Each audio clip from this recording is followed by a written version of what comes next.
What is up, everybody? It's your boy, Pigskin Pete. Happy Friday to everybody. I hope everybody had a great week. Looking forward to a couple of days and nights here of college football. Throw a little bit of curveball at you. Normally, obviously, my schedule is Friday night call-in show at 10 p.m. I wanted to see this game tonight, the Miami and NC State game. I figured the fourth quarter or so was going to be about the time I started my call-in show. And I didn't want to not see the end of the game if it's a close game, which it probably won't be. Probably won't be. Let's be honest here. I expect Miami to win this game pretty handily. I think they're a 10.5 point favorite in Las Vegas. I don't know if that's enough points. NC State's got problems. They got several starters out, mainly their starting quarterback. And we saw what happened last week without their starting quarterback. They got slaughtered. So this game is in Raleigh, which I don't know how much that matters in 2020. I don't think it really matters at all in this game, to be honest with you. But thank you all for joining me tonight.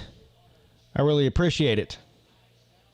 Let's see who's in the chat here. Clemson Carson's here. Johnny Red Dot. Johnny Red Dot is a Alabama and NC State fan. How about that? Through marriage. So we know he's pulling for the Wolfpack tonight. On a personal level, I don't care who wins this game. This game's huge. Obviously it's every game is a playoff game for Miami right now. Still in the hunt in the ACC. Most likely cannot afford 2 losses if they have hopes of getting to Charlotte in December. So, what's up, Uncle Luke? Not Uncle Lou, Uncle Luke. What's up, buddy? Tiger Paw Craven says, what's up? What's up, Tiger Paw Craven? Rack Dog is in here. Crimson Brave. Jets Yankees says Brevin Jordan is out tonight. That's big. That's a big deal. I think it's safe to say, I mean, I know he's a tight end, but he's the best receiver on that team, I would imagine. Is there a better receiver than Jordan on the team? I don't think so. That's big news there. If Finley isn't starting, Miami has this in the bag. Finley? Talking about Ryan Finley? What's up, Solo Bowen? Yo, you follow me on Twitter. I'm Julio Jones MVP. Talking to me? Well, if I followed you, you must have tweeted something that caught my eye. So congratulations. Some other big games tomorrow. Obviously, the biggest of them all. Well, according to me, anyway. Clemson travels to South Bend to play Notre Dame. If you haven't seen my collaboration I did with Always Irish, John from Always Irish. It's about an hour and 15 minute long video we did last night. Go check that out on the channel. Give you a little bit of a perspective into the mind of a Notre Dame fan going into this game. Of course, John is a very pessimistic, half glass empty type of guy when it comes to Notre Dame football anyway, so you take it with a grain of salt. But anyway, that's a big game. Obviously, Florida and Georgia, another big game. Several big games this week. So which ones are you guys looking forward to? Well, judging from who's in here. What's up, Big Kane? Big Kane won. Oh, his little brother. Okay, I didn't know that. Finley's brothers are freshmen. I got you.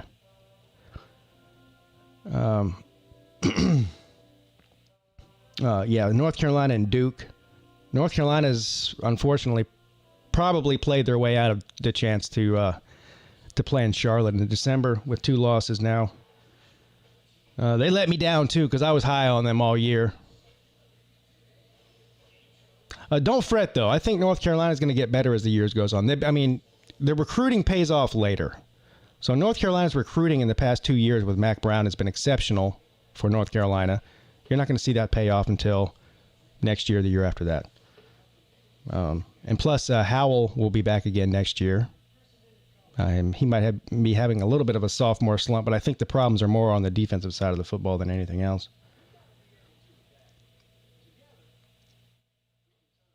Somebody give me some Score predictions for tonight's game.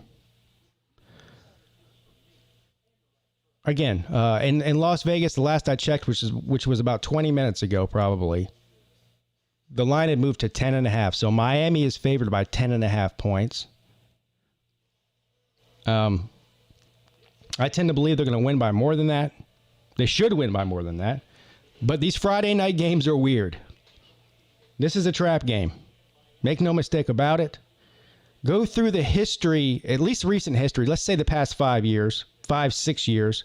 However long the ACC has been doing this thing where they play a bunch of Friday night games during the season. There's been a bunch of road favorites, in other words, road teams coming into another school as a favorite and losing to the underdog. So that's what you need to watch out here for tonight. I don't think that'll happen, but we'll see. My final score prediction here is going to be NC State's pretty bad on defense. I don't know if they can stop the run, the dual running threat that Miami has. I'm going to say 30 to 17. So that would be a 13-point swing. Nick S says 38-17. There you go. What's up, Jesse J? Big Kane says 37-16. 38-17. Seeing a lot of that. 38-24. Okay. All right, the game has started, by the way. It's going to be second and short. NC State starting off with the ball here. I missed a couple of plays there when I was talking to the chat. I just hope for an entertaining game. I think this is probably like my 5th or 6th live stream during a game, and every single one of them has been a blowout. 2nd and 2. They're going to hand the ball off. They're going to pick up about 5. 1st and 10, NC State. Yeah, every game I've done so far this year has been a blowout. So, that's not fun.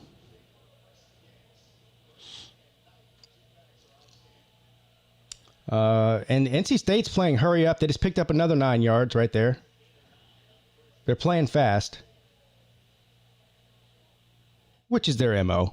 I mean, Dave Doran likes to play fast. All right, so now 2nd and 1 from the 31. Yes, I am going to stream tomorrow. I'll talk about that in just a second here. 2nd and 1 coming up. They hand the ball off, and Miami's defense gets good penetration and stops them short of the first down. It's going to be 3rd and 1 coming up. I'll be streaming tomorrow. Against my better judgment, I'm probably going to stream the Notre Dame and Clemson game tomorrow night, which is a rare. You might want to make sure you guys stop in for that one. It's a rare occurrence that I stream Clemson on YouTube. And that's by design, by the way. 1st and 10. NC State throws downfield complete. Big gain all the way down to the Hurricanes' 31-yard line. 1st and 10, NC State. He was wide open. That was a nice pass, too.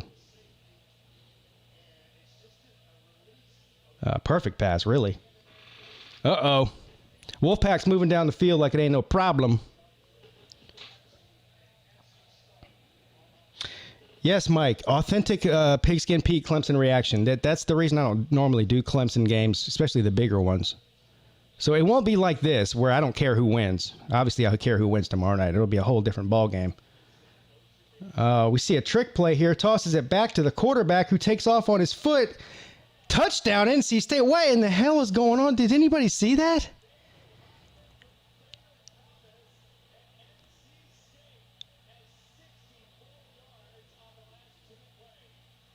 Oh, my God. Miami.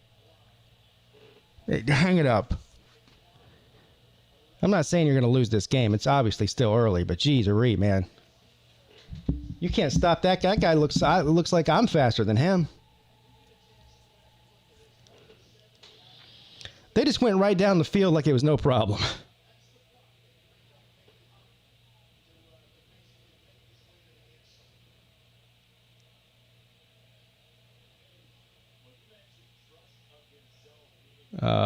Good game tonight. BYU and Boise State, says Solo Bo. And yes, You're right. That is a good game. I think, who did I pick I don't remember what the spread was. That should be a good game. We don't know a whole lot about Boise State yet. We know all we need to know about BYU. This will be the best team that BYU plays all season, probably. I think you could see an upset here. BYU's favored by, I think, 4 points or something or along those lines. I wouldn't be surprised to see Boise State pull it out. That BYU quarterback's really good, though. It's hard to tell how good BYU is. They played a bunch of high school teams all year. But they've looked good doing it.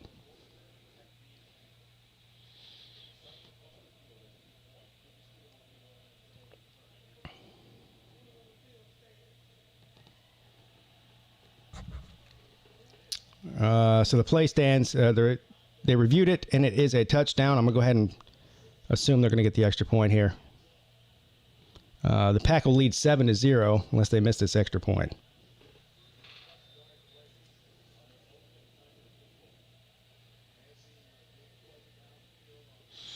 What's up, Roberto Lebron? Cincy in the playoff. They dominated their two best teams in Memphis and SMU. Unfortunately for Cincinnati, they don't have any Power 5 teams on their schedule. That would help them out. It's possible they could get considered if they go undefeated in the regular season, win their conference championship game, and you have several 2-loss teams in the Power 5.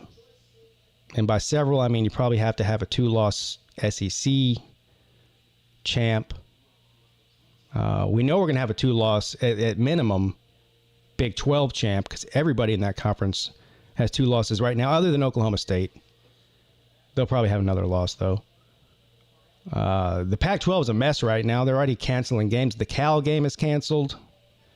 They just announced today that the Utah and Arizona is canceled. That's a big game. So the Pac-12 they're going to have a rough time getting in. Oregon's had Oregon is right at their scholarship minimum, not maximum. This is the same problem that's going on with several teams, by the way. Utah, Cal, Oregon, and there may even be more. Had so many players opt out that they're having a hard time fielding a team. That tells you how many people are not playing. I don't know. I still I find it hard for Cincinnati to find their way in to the playoffs. But if it's going to happen, this would be the year that it would make more sense than any other year. So it is certainly possible. Certainly possible.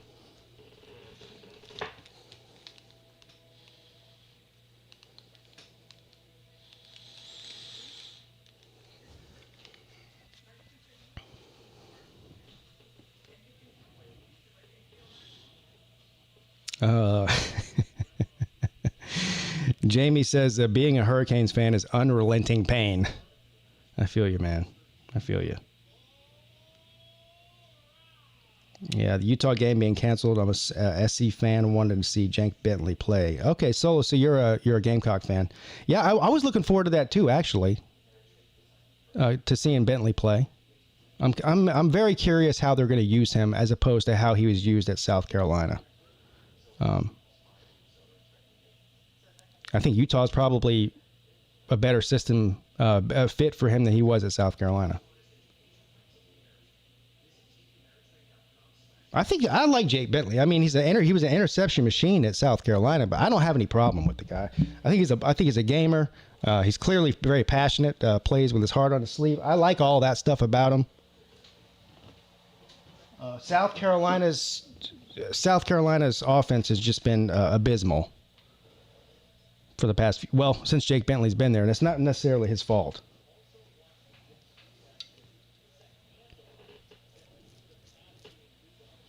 Don't know how it'll translate to the pros, though. I think that is still to be seen.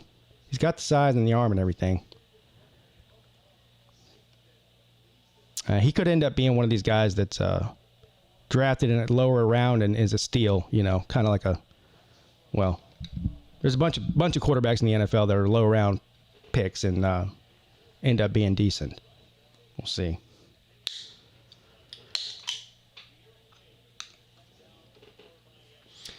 All right, so we'll see what Miami has here on offense. Derek King and company coming up for the first offensive drive of the game for them.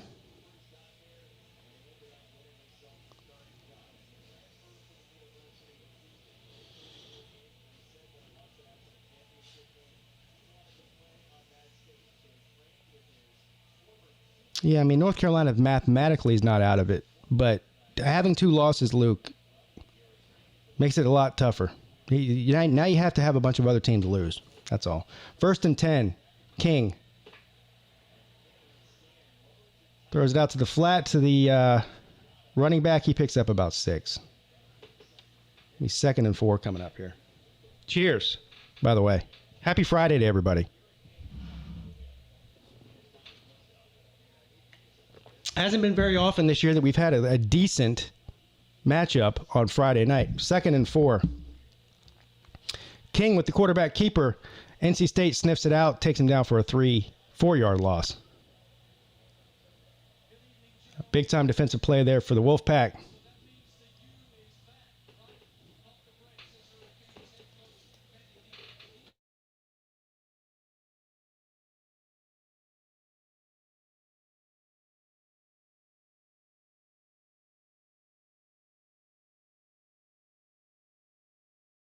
Here we go. 3rd and 7 coming up. King rolls around to his right, throws it complete to the running back, and he's going to go out of bounds right short, I think. He's going to be about a half a yard short, I think. And he could have gotten the first down easily. I don't know if he just misjudged where he went out of bounds or what was going on there. He could have easily got the first down. He ran out of bounds too soon. Look at this. He might have got pushed out early. He's definitely short, though. All right, 4th and 1 coming up. They're going for it from their own 35-yard line. This is huge here. And taken down for a loss. Oh, no. King keeps the ball and rush. First down and more. Across the 50, across the 40, across the 30. Hell, they tricked me. They had a fake handoff there, and they smashed the running back, and King just took off for about a 40-yard gain there. They even fooled me. I thought he handed the ball off there. That was a good fake. And he's a problem when he gets in the open space like that. He's hard. I mean, he's fast. 1st and 10 now from the 25 or from the 24. They hand the ball off to Harris. He picks up a couple. That was a huge gamble by Miami right there. So deep in their own territory. If they would not have gotten that first down, this could have gotten ugly. That would have been a guaranteed at least field goal for NC State probably, and maybe even a touchdown. Would have put them down by 14. Instead, they get a big, big gain out of it. Now they're knocking on the door of getting their own score here. 2nd and 8. The pitch to Harris. Is that Harris? No, it's not Harris. Somebody else. Anyway, he goes across, picks up about 15 on the play. 1st and 10. Canes. It was Chaney. This is exciting so far, anyway.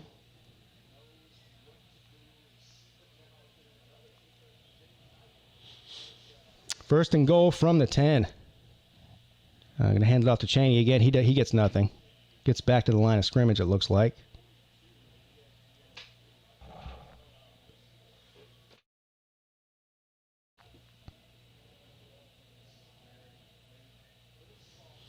Second and goal coming up.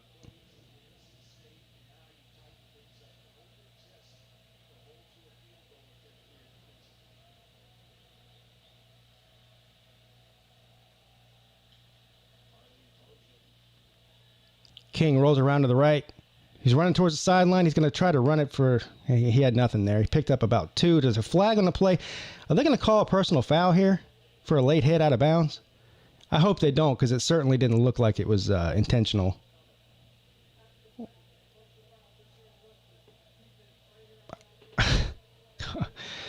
Come on, man. Let's look at this again. Oh, come on. Anyway, that's going to put him inside the 5 there. That's a bad call, but whatever. They're going to call that, I guess. That was a bad call.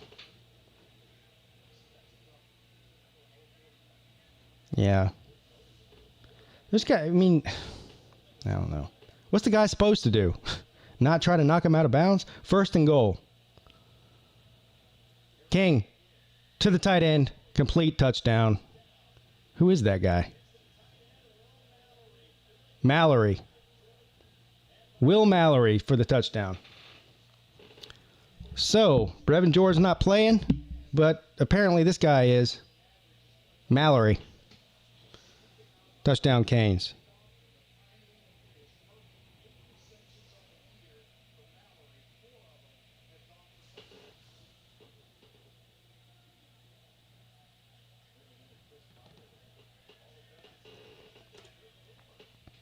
See if they can get the extra point here.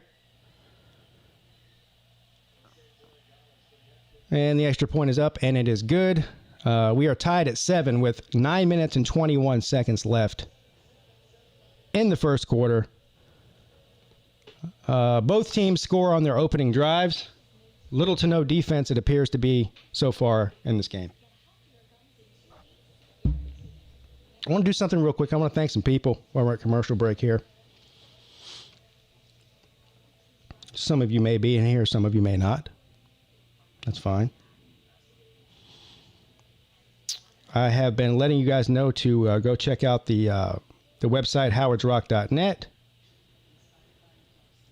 And to register and sign up. And a bunch of you have.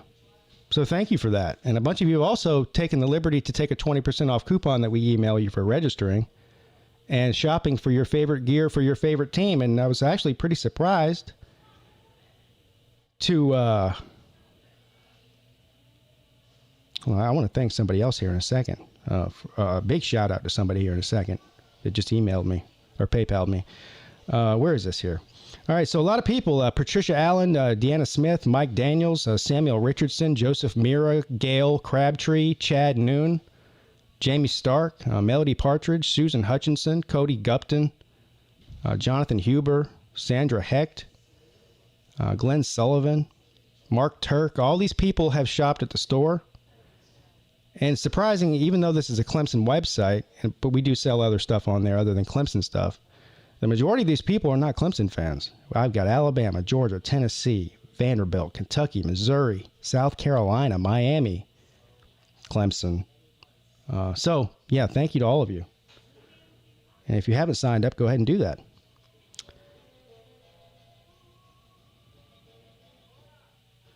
I want to say thank you to Jesse, who just sent me a $35 PayPal. That is, I mean, that's extremely generous. I do have the PayPal in the description. I certainly do not expect anybody to.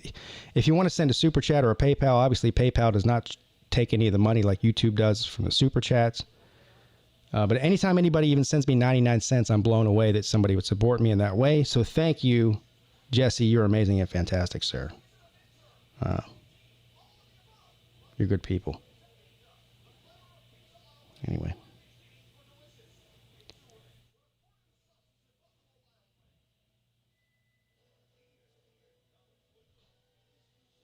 Also need a cheers. Here, hold on. All right, let me get you on camera here. Or get me on camera, not you. Cheers. There's your toast.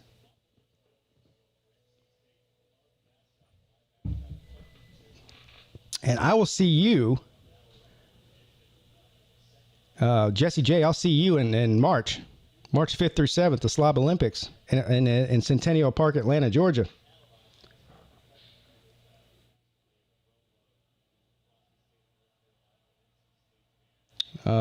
And Jesse, you are about to become a mod, yes. No doubt.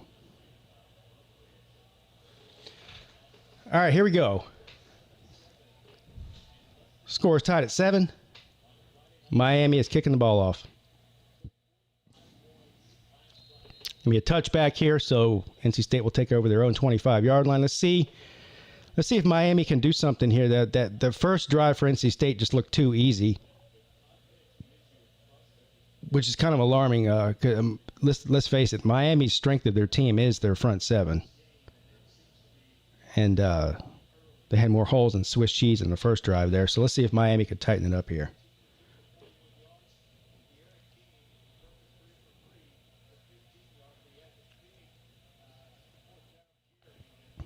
So we finally have a respectable offense, and our defense falls off. Just the life of a Canes fan.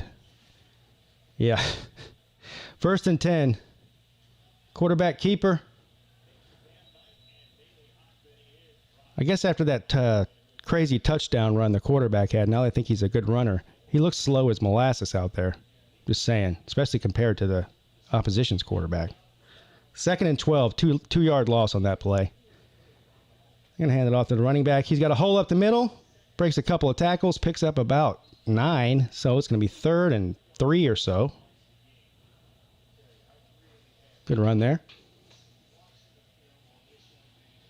Yeah, NC State does have a good offense, but they're on their second-string quarterback, aren't they? They are.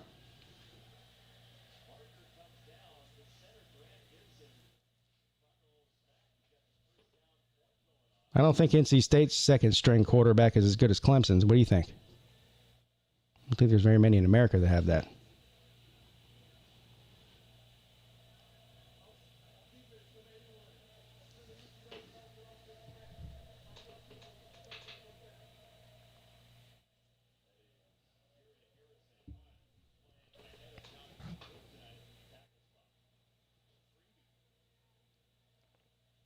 All right, so it's a first down. Must have been a penalty against Miami there that I missed. 1st and 10. From the Wolfpack 37.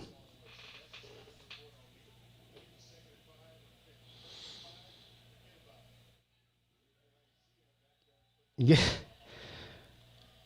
Pass down the left-hand side. He's going to be out of bounds. He caught it. Well, no, he didn't catch it. Anyway, incomplete pass. Going to be 2nd and 10 coming up. Thank you, Gators Zoned, for the $2 donation. Says 18-1, Pete. Go Gators. I picked Florida to win this game tomorrow, which is probably bad news for you. If I'm picking Florida, that probably means they're not going to win. But seriously, I think Florida. If they trot Stetson Bennett out there at quarterback for Georgia, I think Florida's got the advantage in that game. I still think Florida can score, and I'm taking the better offense in a shootout. 2nd and 10. Wide open to the tight end, I think, and he's across the 40, inside the 40. 1st and 10, Wolfpack. 25-yard gain there. Well, what has happened to the Hurricanes' defense here?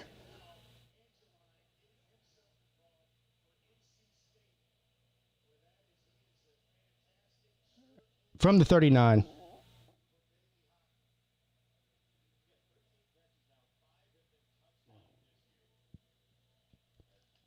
Quarterback back to pass over the middle. Oh, what a hell of a catch. He breaks the tackle all the way down to the 15-yard line. 1st and 10 from the 15 coming up.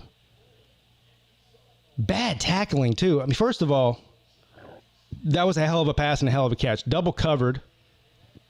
So you got to give the credit to NC State. But after he caught the ball, the 2 broken tackles.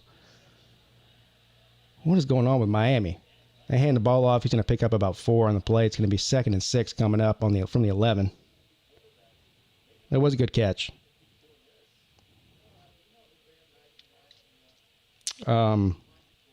Georgia's defense is just too good, I think. Well, that's how they're going to have to win it. But that's how they've been winning games for a while now. So it's not out of the question for sure. 2nd and 6.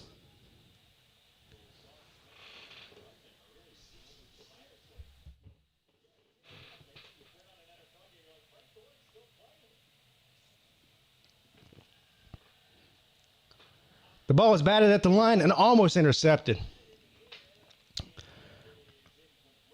Defensive lineman batted the ball down. The ball flew up in the air, and it was almost intercepted, but it wasn't. So a little bit of a lucky break there for NC State. That could have, it went right through his arms, too. That could have easily been a turnover. 3rd and 6 coming up.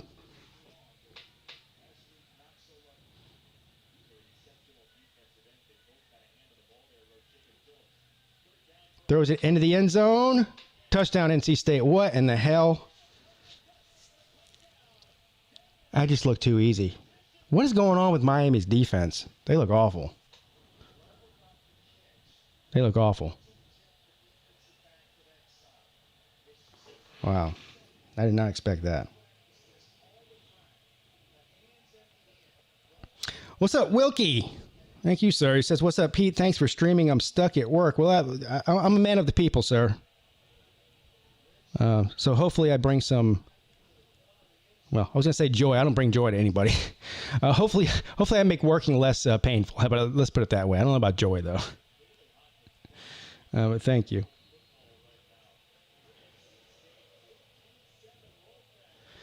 Yeah. Well, Clemson exposed Miami in several ways on both sides of the football.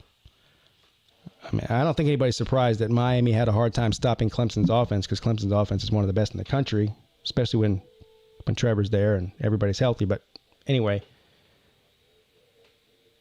Clemson's defense stopping the run and basically shutting Derek King down. That was the story of that game. They said it couldn't be done.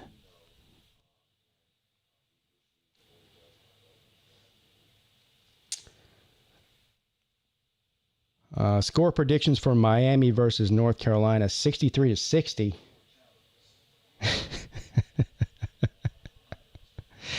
I'll give you... That's the last game of the year, right? So we still have a long way to go between now and then. I'll give you my score prediction when we get closer to the actual game.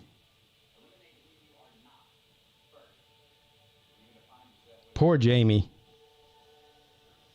I kind of feel sorry for you.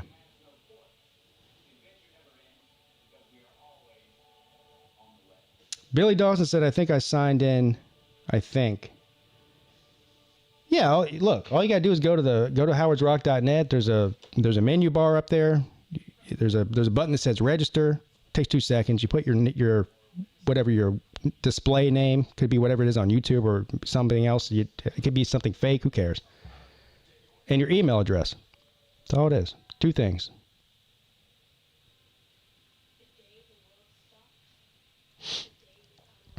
And we're adding 50 new items to the Clemson store and a bunch of other things to the other teams too on there.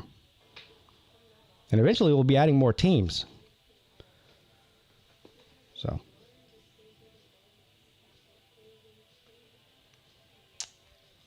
Kyle Brading wants to know, why is the ACC so bad? Well, I don't know. Why is South Carolina unable to beat them?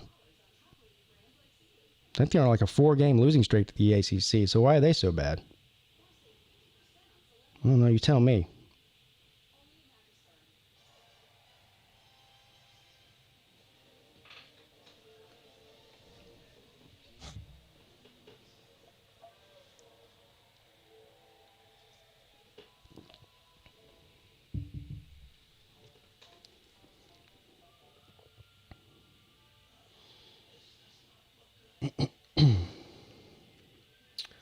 Blake Baker comes in. Manny tells everyone he will run the same scheme, and goes to the zone, and our defense has just gotten progressively worse since Baker has beaten our DC just wild. Well, how long has that been? For 2?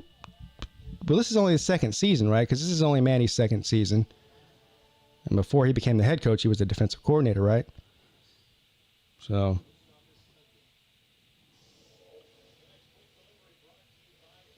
who has Clemson? Clemson ain't played nobody. They don't ever play nobody.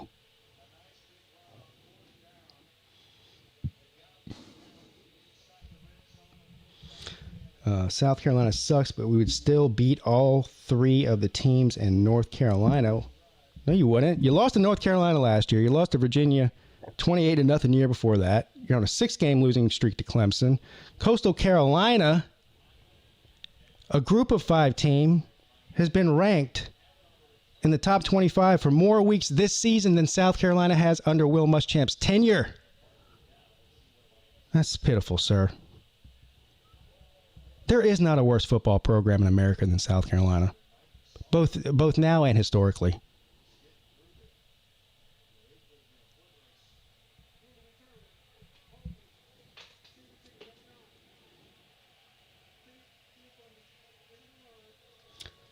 There's a flag on the play there. Got to change the score.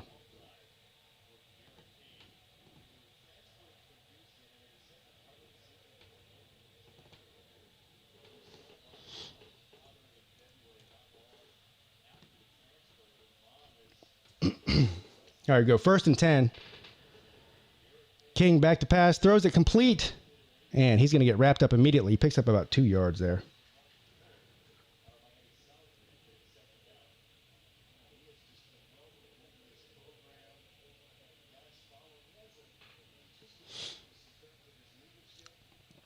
mean, Clemson could lose tomorrow night. I'm not going to lie. I mean, they could lose any week, but particularly tomorrow night. 2nd and 6. I'm going to throw it off to the tight end again. He picks up about 5 out of the 6. 3rd and 1 coming up.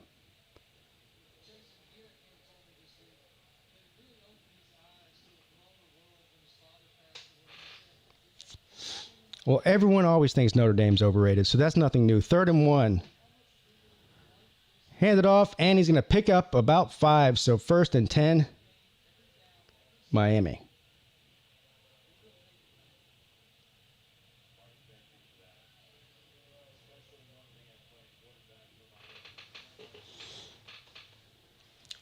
King back to pass, throws it deep down the right sideline, and the receiver just trips. If he didn't trip, he might have had that. Feet don't fail me now. Pope Jr. just couldn't run fast enough, and he fell down. 2nd and 10 coming up. That's been Miami's biggest problem all year, is these, the chunk plays, the passes over 20 yards. They can't seem to get them. 2nd and 10 coming up. From the 29.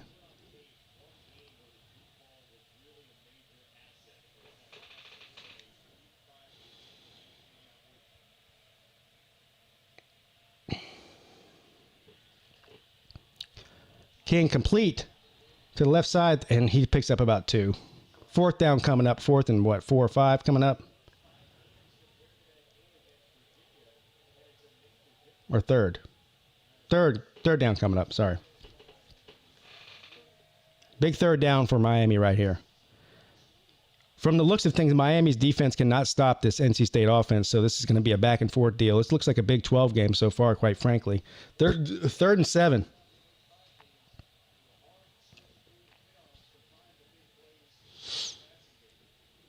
Timeout. Timeout, NC State. Thank you, Gators owned. USC sees Muschamp choking firsthand, hires him. All whatever, trash talking aside. But by the way, trash talking South Carolina is a futile mission. I mean, they have less ammo than anybody in the country to talk trash about anything. But anyway, trash talking aside, I don't understand why they hired him. And people tell me it's because they couldn't get anybody else. Well, it depends on who you're looking for, right? Let's say you're a middle-aged guy who makes an average salary of $50,000 a year, whatever it is. You have a nice little house. You drive a friggin' Honda Accord. If you just go after 10s, if you're looking for a woman, if you shoot and miss on 10s and you're looking for a model, Scarlett Johansson even, yeah, you're going to strike out. Don't go after the 10s. Go after the 6s and 7s, and I guarantee you'll bag some of them. This is what South Carolina needs to do. Go after the 6s and 7s, and you might land one. 3rd and 7.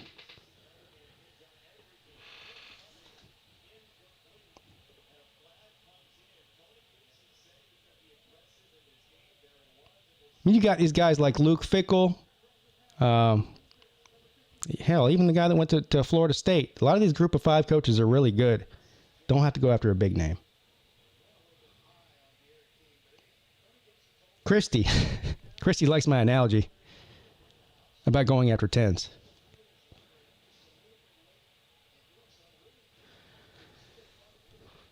Well, I was on my rant there about South Carolina. I missed what happened there. But Dave Doran doesn't look happy about it, so something happened good for Miami. 1st and 10. And Miami is having a hard time running the ball. Other than that one big play on Miami's first drive with Derek King when he ran it for like 40 yards. Not a lot of success running with the running backs, especially between the tackles here. 2nd and 10 coming up.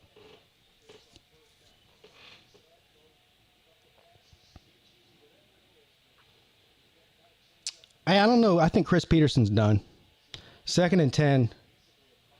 I mean, Chris Peterson had a job at Washington. I think that's a better job than South Carolina right now.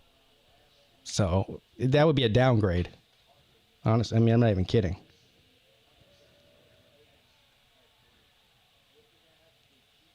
All right, 3rd and 1. King passes it complete on the right side, and he's going to pick up the first down across the 40-yard line.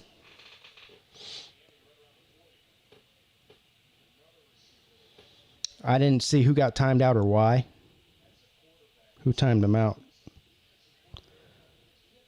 Yeah, I don't know what he said. Look, there's very few rules here. No personal attacks, no homophobic or racist statements, anything like that. I mean, just basic human decency stuff. If somebody's just talking trash about Clemson, don't time them out for that. Please. Thank you.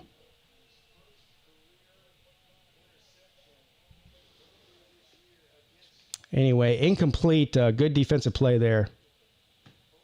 Derek King took a shot into the end zone on that play, and it was well defended and batted down.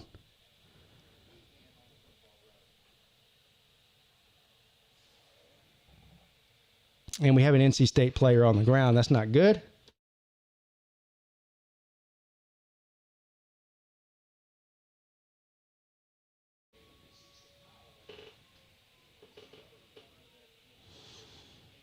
Yeah, Luke, don't mess with people like that. You got to understand. It's hard enough to get people to come watch and hang out and interact. If they're getting timed out for no reason, they may just leave and never come back. I mean, you know.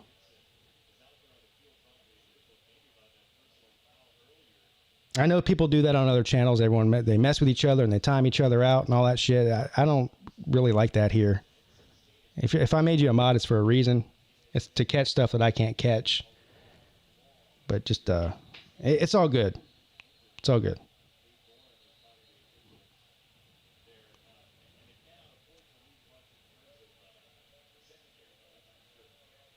Notre Dame won't win either way because if they beat Clemson, people will say it's because they don't have Trevor. They lose, they'll be called overreacted. Yeah, well, I don't care who's out. If Notre Dame wins this game, it's huge for them. Huge. It'll be the biggest win they've had in a long, long time. 2nd and 10. Wide open receiver, touchdown Miami. This had to have been a busted coverage because there was nobody within 10 yards of him. There's a flag on the play, though, of course.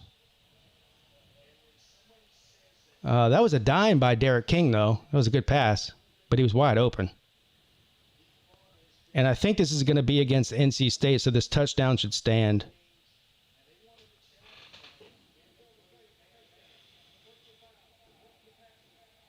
Yeah, Big 12 confirmed. It does look like that, doesn't it?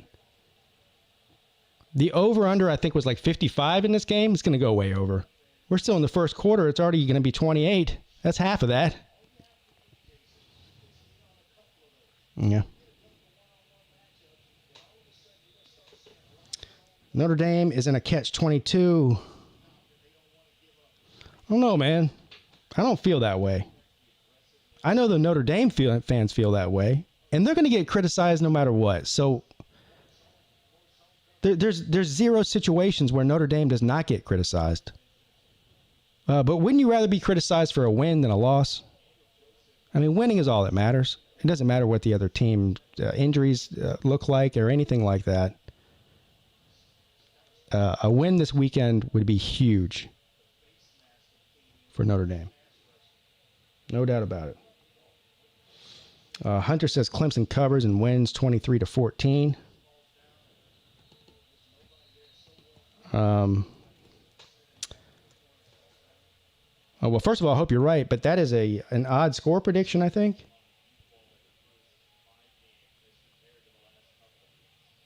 I understand Notre Dame's got a good defense and everything, but to hold Clemson's offense, for anybody to hold Clemson's offense to 23 points would be a minor miracle. Seriously. I actually see, if this game is close, I think it's going to be higher scoring. In other words, like 35-30. Maybe two teams in the 30s, 34-28, something along those lines. Holding Clemson under 30 points is difficult.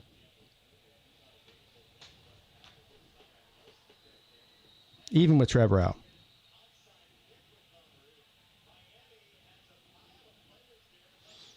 What's going on here? Did Miami just get a turnover? Looks like there might have been a turnover on the kickoff here.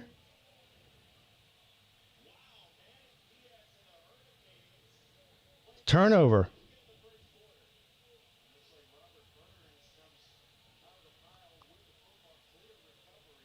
Uh-oh, we get to see the turnover chain come out now.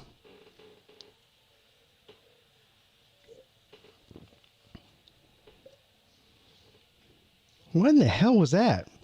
Oh, it was an onside. Did you see that? How did I miss that?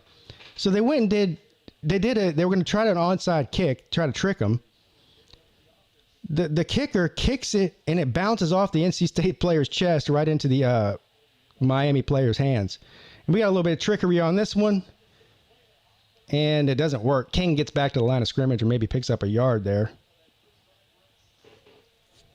That was a crazy looking turnover there. No turnover chain because it was I thought it was a defensive play, but it was an onside kick. So no turnover chain.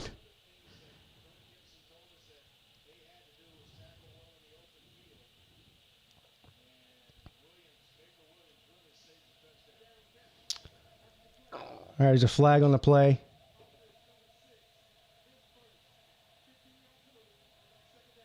I don't even know what that was. I didn't hear him. Unsportsmanlike conduct or something. It's a 15-yard penalty. Yeah, unsportsmanlike conduct against Pope. That's just a mental mistake. You get the onside kick. You're down there deep into NC State's territory. Have a chance to take the lead for the first time in the game, and you do that. 2nd and 24 coming up. King rolls out around to the right, complete to the tight end again. That's his 3rd catch of the night, and he doesn't get much, maybe a yard. Another flag on the play.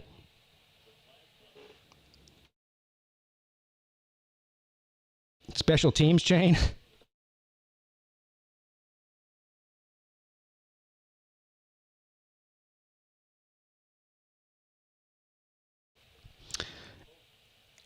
Well, Eric, here's what I think. To answer your question, I think Clemson gets to the playoffs as long as they only have one loss and they win the ACC. So they'd be 11-1 ACC champs. So this is not an elimination game. Really, it's not an elimination game necessary for Notre Dame either. But, yeah, I mean, it also depends on how they lose, right? If they lose a close game on the road, not a big deal. They lose by 35 points, that's a big deal. King back to pass. He's got all friggin' day. What is he by baking a cake back there? And then he hits a wide open receiver, and the receiver just drops it. He was standing back there in the pocket for like 8 seconds.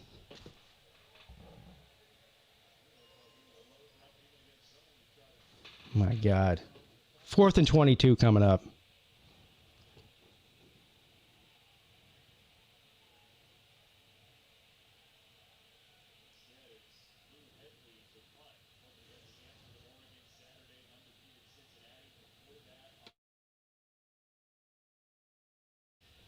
All right, the punt is up. Fair catch by NC State. So a missed opportunity there by the Hurricanes with the onside kick. A very low percentage play there. They take over. And they probably would have been at least in field goal range easily. I mean, they have one of the best field goal kickers in the country. And then Pope commits an idiotic, unsportsmanlike conduct foul that puts them out of field goal range. And they have to punt it. So a missed opportunity there for the Hurricanes for sure. That could come back to bite them later in the game if this is close.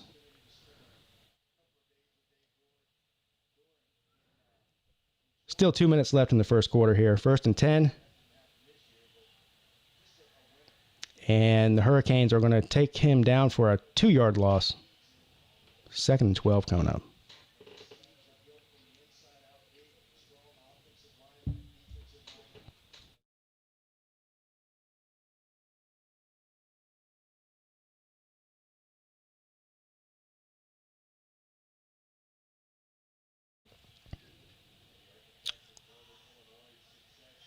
Another good defensive play there for the Hurricanes. He picks up about 1, gets back to the original line of scrimmage.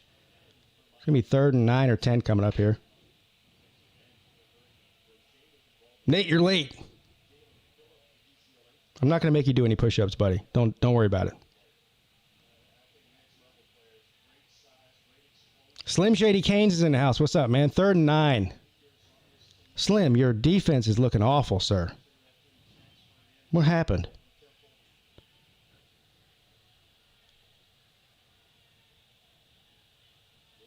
I say that. They're looking good on this drive. 3rd and 9.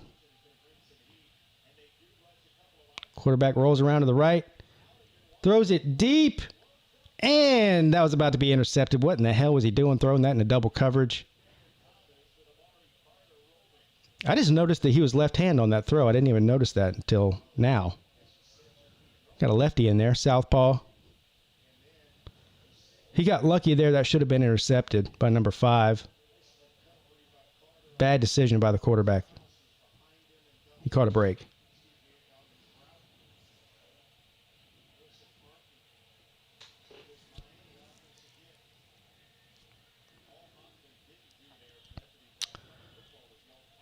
So the Wolfpack is going to punt for the first time tonight. The punt is up. Damn, that was a good punt. That was about a 67-yard punt. Fair catch. Good punt there. All right, so finally it looks like we got some defense on both sides of the ball. After the first 2 drives for both teams were offensive touchdowns, somebody's finally deciding to step up and play some defense here. 35 seconds left in the first quarter here.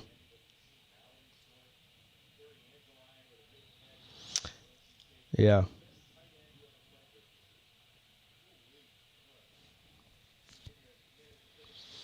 Mike says Clemson, Cincinnati, Ohio State, and Bama. 1st and 10. First down, Miami. I agree with 3 of those. I don't know. I still think it's going to be hard for Cincinnati to get in there. What worries you most about tomorrow night's game against the Irish? Oh, that's easy. The linebackers, Jones and Skowski being out. Notre Dame has 2 NFL caliber tight ends that they use a lot in the passing game. And I think it's a mismatch. I think that that Spector and Venables are probably going to be the starters at linebacker. I think it's a mismatch between their linebackers over the middle. So that's what worries me the most. 2nd and 10. King dumps it out to Chaney in the flat. He picks up nothing. 3rd and 10 coming up.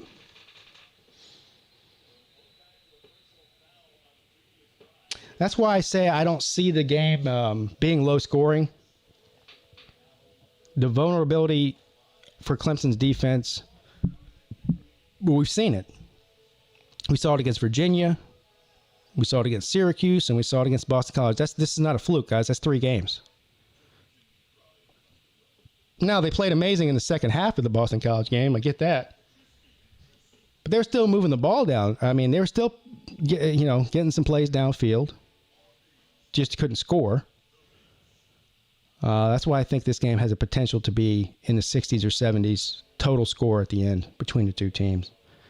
The only problem is that Ian Book hasn't proven that he can move the ball downfield with his arm. Their tight ends are their best receivers, and then their running game is good.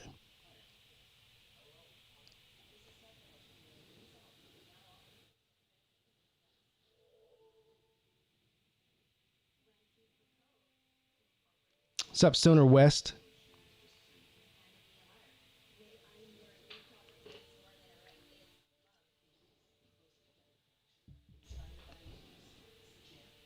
Miami's left tackle holds every play. I'll have to keep an eye on that.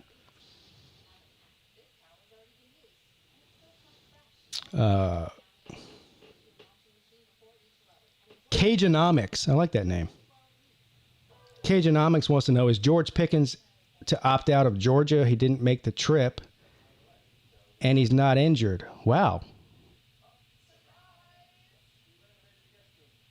unless it's a coronavirus deal, they don't have to tell you if the guy has a coronavirus or not. Maybe that's it. That's odd, though. That's the first I've heard of that. Does anybody else know what he's talking about?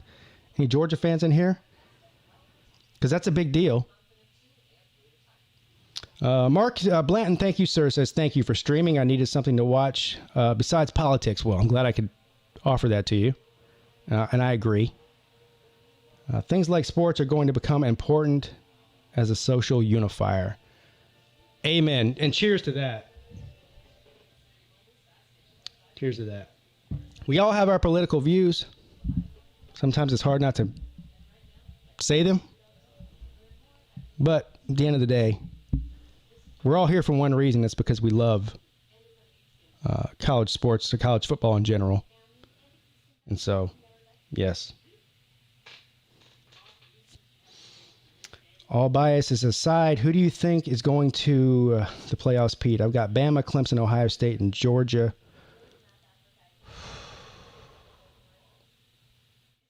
I obviously have Clemson, Bama, and Ohio State. I think that pretty much everybody thinks that those teams are most likely going to make it. The Big 12 is looking pretty suspect right now. A bunch of 2-loss teams, and then Oklahoma State. Oh, man, the fourth spot is hard to figure out. I think more than likely it would be another SEC team. Maybe Georgia, maybe Texas A&M, if A&M wins out. Maybe Florida. Hell, if Florida wins tomorrow and wins the East, yeah. Judging from the way that the Big Ten looks so far, I don't see another Big Ten team. I don't see 2 Big Ten teams getting in there, so we can eliminate that. I guess it's mathematically possible for 2 ACC teams to get in there because you have Clemson and Notre Dame, but that's still probably pretty unlikely too. So I think you're probably pretty close there with your prediction of Georgia. Let's say Georgia, A&M, or Florida. A second SEC team rather, unless Oregon goes undefeated in the Pac-12, which I don't think there's going to be an undefeated team in the Pac-12. 3rd and 9. Miami throws it deep down the left-hand side. There's a flag on the play, incomplete, but I think this is going to be a pass interference against NC State.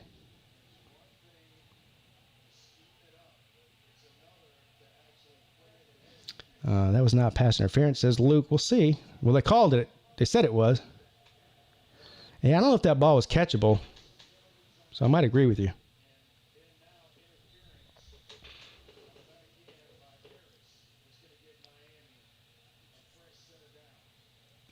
It's going to be first down for Miami off of that penalty.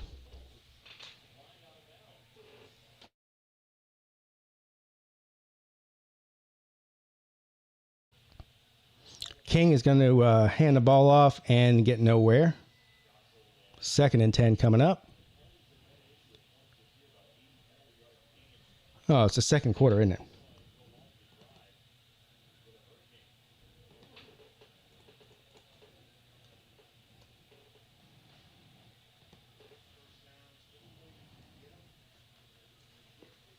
All right, so from the 38, 2nd and 10.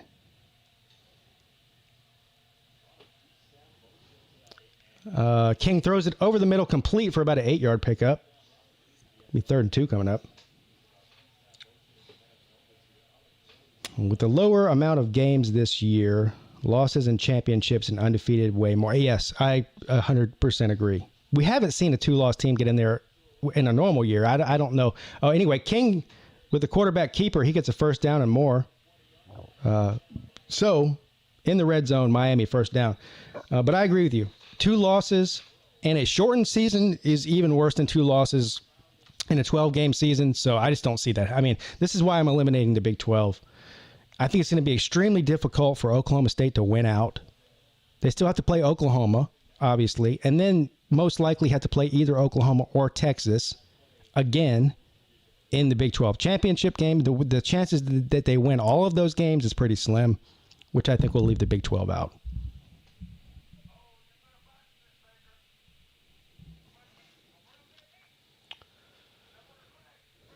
Hunter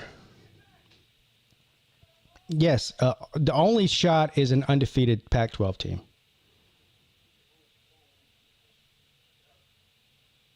And the Pac-12 is a lot like the ACC. There's a lot of parity. I mean, just look at the ACC. You got a bunch of 2-loss teams in there.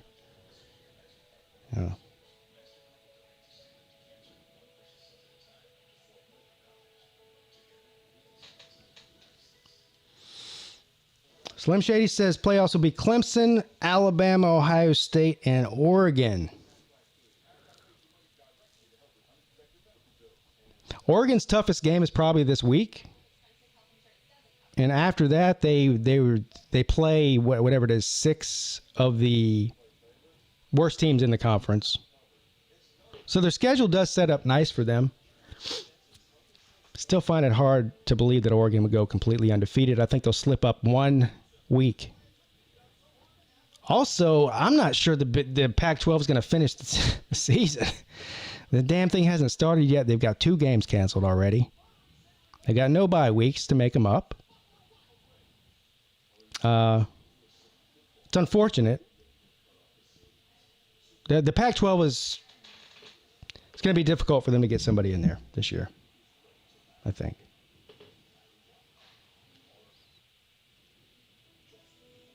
But thank you, Slim, as always. Is it true that Baker only performs well under pressure? You're talking about what Baker? You talking about Baker Mayfield? What you talking about?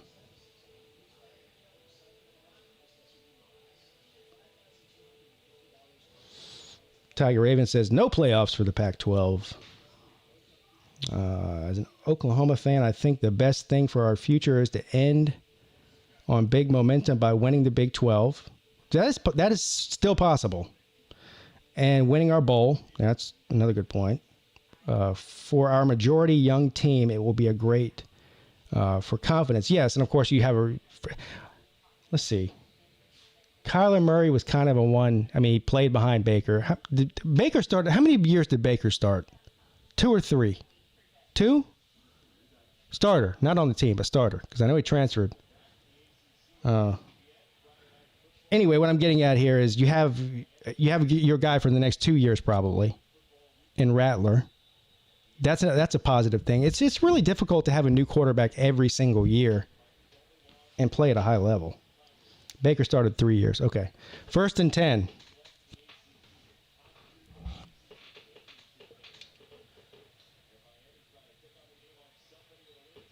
King throws it deep into the end zone. Wide open. Complete touchdown at Miami. That might have been the best deep ball I've seen him throw this year. Now, on the other hand of that, what in the hell was NC State doing? He was wide open. He had 4 or 5 steps on the defender there. I don't know if that was just a... Let's see what happens here. He just outran him. Good pass by King. Put it right in the corner where the defender had no shot at it. And finally, his receiver helped him out and caught the ball. We've seen a lot of drops by Miami receivers so far this season. Finally, good pass and good catch. There. Extra point is good. 21-14. Canes on top. Still very early in the game. 13 and a half minutes left here in the first half.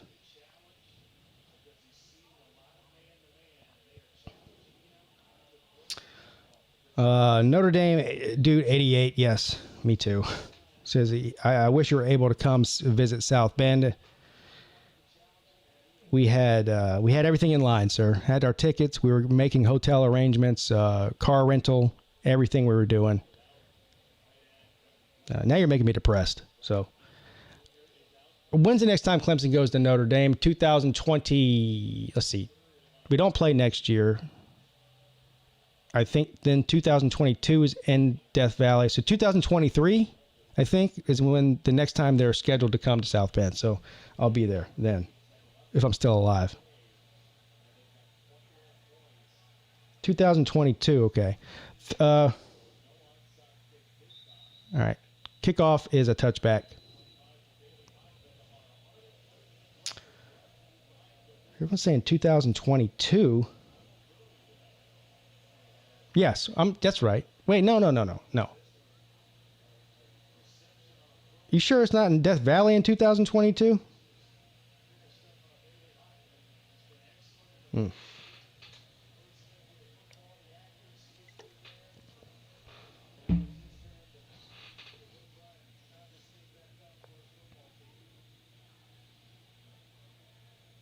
All right, here we go. 1st and 10. Bailey Hockman.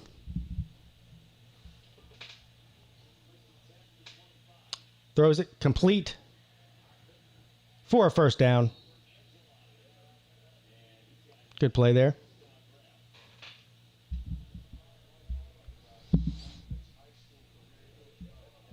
Yeah, I'm pretty sure 22 is in Death Valley and then 23 is in South Bend. I could be wrong about that. 1st and 10. Going to run it up the middle and pick up about 4. They're playing fast. Look at that Russell Wilson patch on the NC State players' jerseys there. You know, I think it's funny is when people claim that Russell Wilson was a Wisconsin quarterback. He started for NC State for 3 years. I think he only started at Wisconsin for 1 year. 2nd and 5.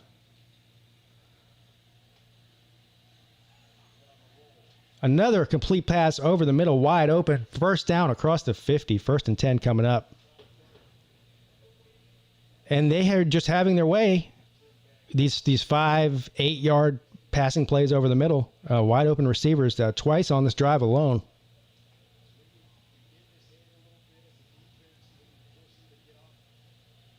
Throws it down the left side. Oh, he was wide open. That would have been a touchdown if the quarterback just gave him just hit him.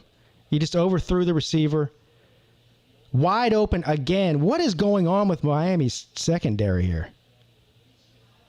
This does look like a Big 12 game between both defenses. Wide open receivers. You don't see this many wide open receivers in a game. Nobody within 10 feet of them.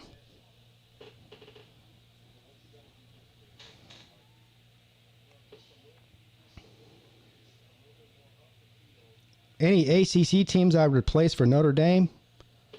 Yeah, just about any of them. 2nd and 10. And I don't know what the hell just happened there. But I think it's an incomplete pass. The answer to that question is, I don't know. Shit. I wouldn't want to replace Miami or Florida State.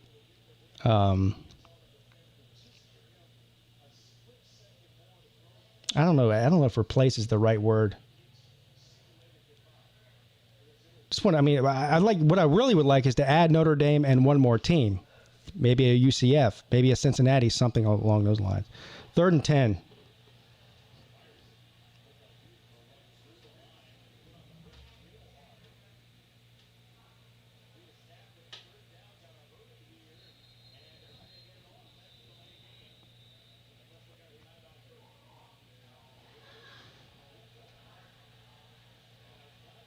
Luke reminds you of Deep Barat.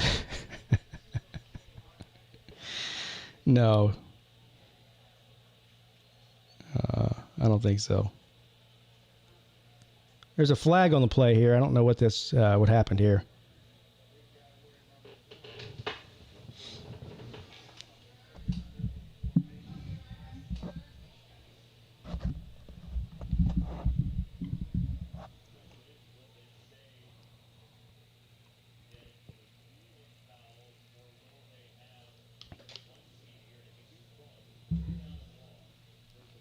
They're talking about it an awful lot, though.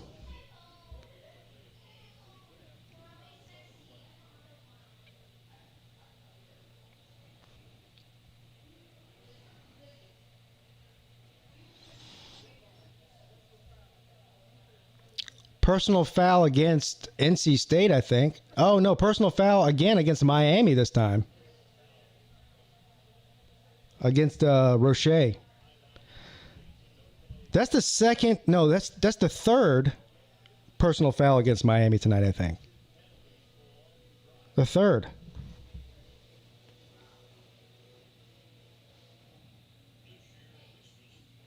Yeah, Arizona and Utah is canceled, Billy, and so is the Cal. Who's Cal playing? Washington, I think. That one's canceled too. Same reason. I don't think it's coronavirus related. I think it's that there's literally not enough players to field a team. Which I don't know how you fix that overnight. How do you fix that?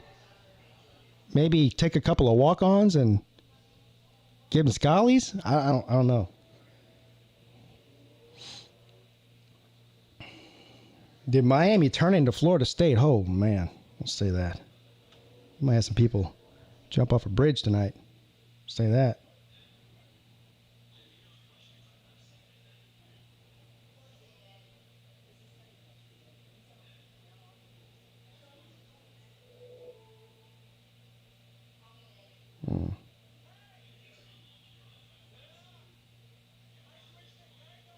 Yeah, I do. I believe the game tomorrow between Florida and Georgia is an elimination game for the East.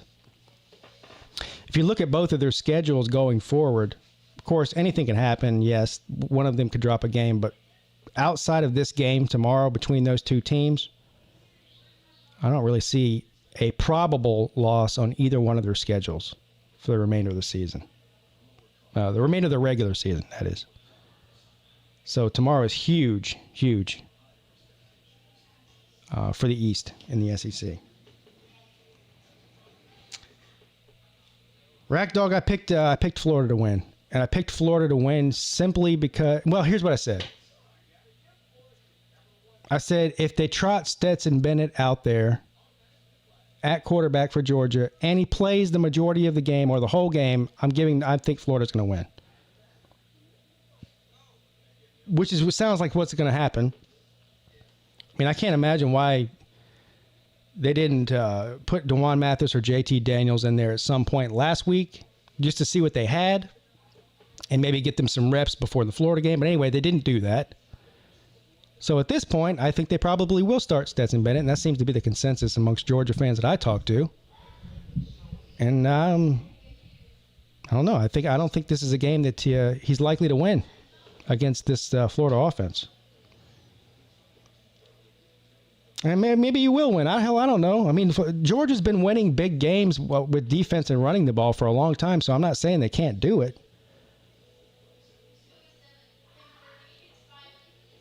I'm not saying they can't do it. Listen, SEC dog, I picked Georgia to beat Alabama. How stupid was I to do that?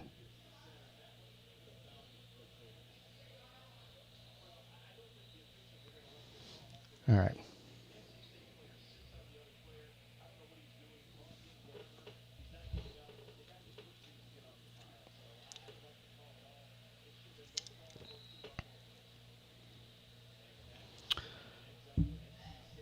Anyway, 1st and 10 for the Wolfpack. It looks like they're going to pick up a first down on first down.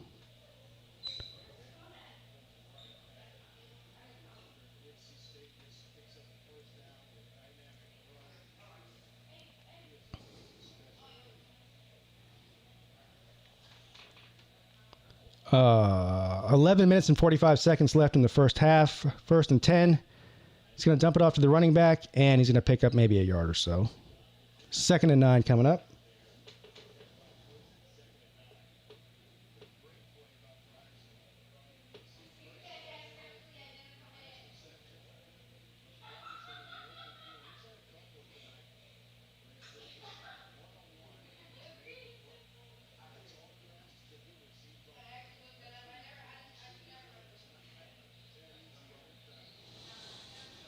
Second and 8. The quarterback is going to keep it and go nowhere. They keep running this guy like...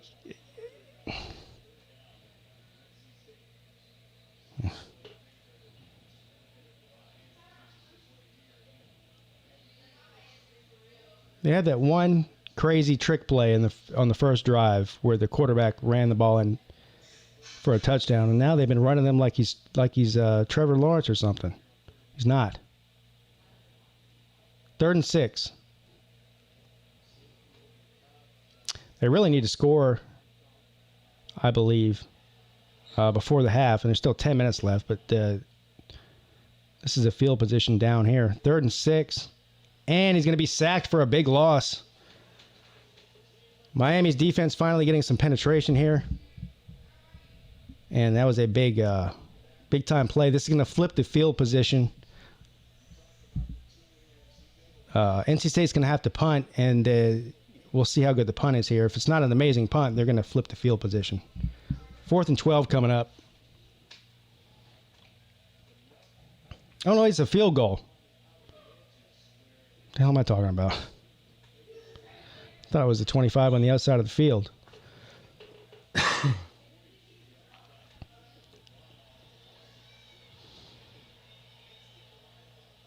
And the kick is up and good by a mile. And don't listen to me. I don't know what I'm talking about. Thought they were going to have to punt it there, not kick a field goal. 21-17, so at least they got some points out of that.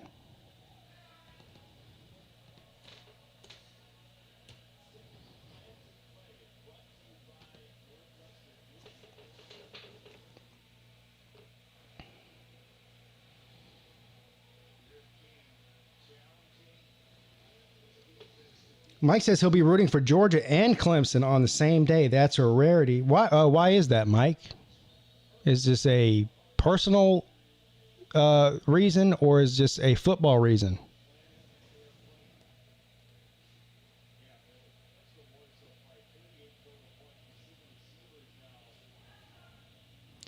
Pigskin Pete being the real hero, just watching football is the break from the confusing reality that's life right now. Yes. Thank you. You're amazing for being here.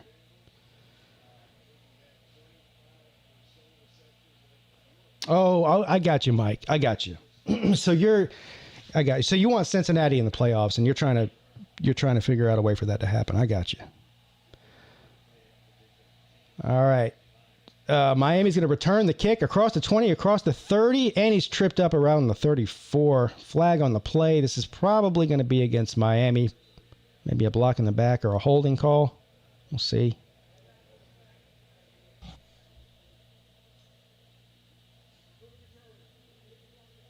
Block in the back. So a good return for the Hurricanes is negated by a block in the back call.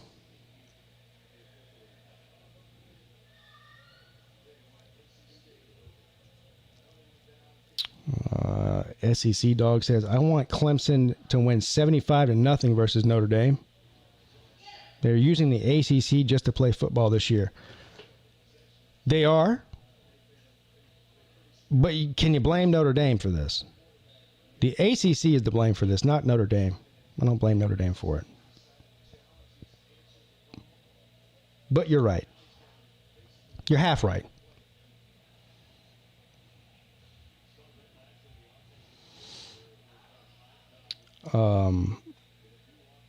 King back to pass, throws it to the tight end, incomplete. Good coverage, flag on the play. Oh, this is going to be another 5-hour game. There's flags on every play.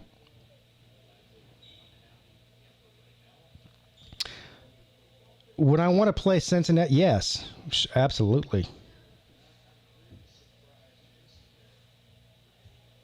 I would absolutely like to play Cincinnati in the playoffs. I mean, Cincinnati only lost one game last year, right? And it was to Ohio State, and they got blown out.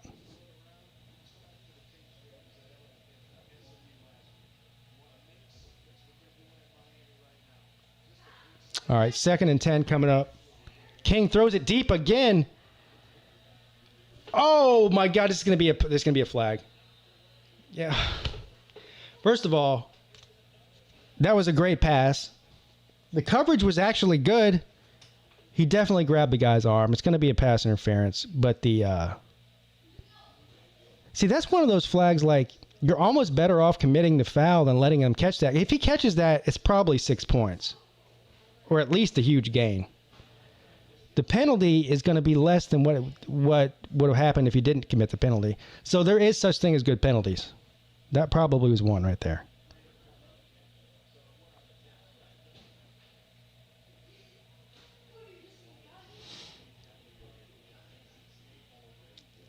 Yeah, Mike. First and 10. King back to pass. Complete to the tight end. Man, that was a good catch.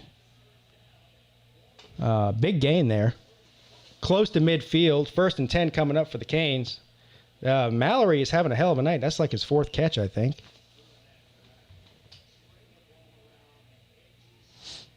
Miami really likes to use their tight ends in the passing game more than most teams. Maybe that's because they don't have very good receivers. I don't know.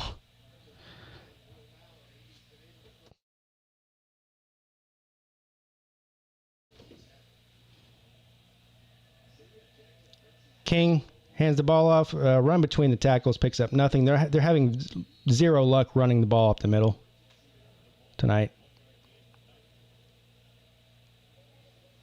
Second down coming up. 8 minutes and 40 seconds left here in the first half.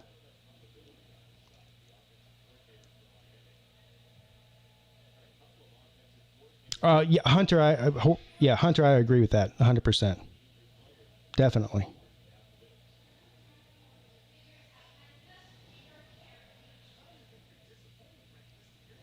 Miami, Notre Dame, Iowa. Clemson's been using theirs more this year than in the past couple of years. It really just depends on who we have. We finally have a couple of really good receiving tight ends. Before that, it was Leggett. I mean, we used Leggett a lot. But, yeah, it just depends on the personnel. Alabama always uses the tight ends a lot, too, I've noticed.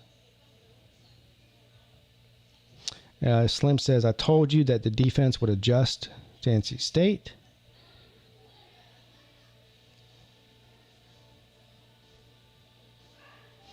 Yeah, I kind of disagree with that sentiment. I understand that's a common theme that people think that it's just hard for Clemson to get up for these ACC games. I don't think that's their problem because they have so many young players. In other words, if you're a true freshman, I mean, I don't know how many. Let me count them up here. 1, 2, 3, 4, 5. So at least half or more, 6 or 7 of the starters on defense are freshmen. They're not having a hard time getting up for anything because this is their first year playing college football. I just think it's just that. I think it's the youth, the inexperience that you're seeing on Clemson's defense with some of these veteran players being out, missing several games. That's what I think. I understand the sentiment. I mean, I guess it is kind of hard to get up when you like what happened with they beat Georgia Tech by 73 to 7, and then the next week they go out against Syracuse and let Syracuse hang around for a half. You know, was that because of boredom? Maybe.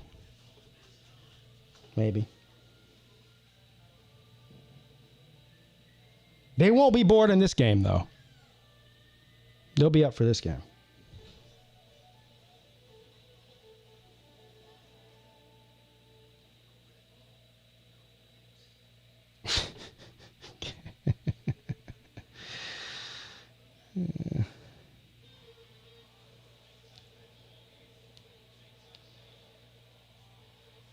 Advantage goes to Clemson because Dabo's always wanted to play in front of Jesus, and now he gets his chance.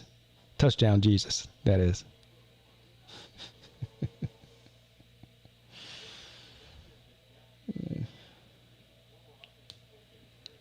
All right. 21-17. Miami Hurricanes lead the Wolfpack. The Fighting Dave Dorns. Dorn. 2nd and 9. Coming up for the Canes, right about midfield.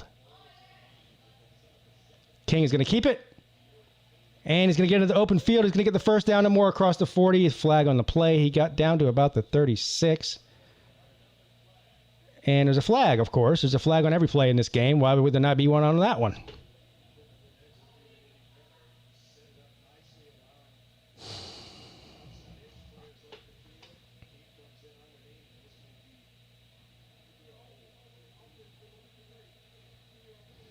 And it's a holding against Miami, so this will be coming back.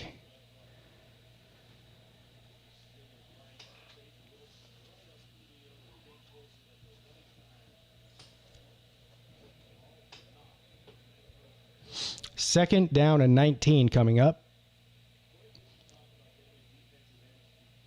8 minutes, 15 seconds. Clock is ticking.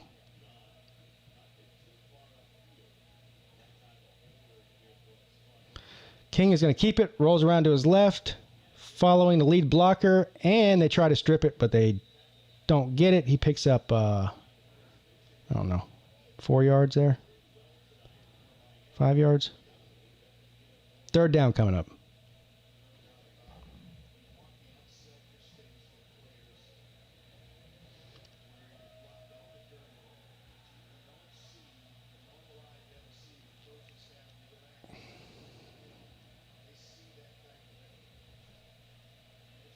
Third and 11. From the 47.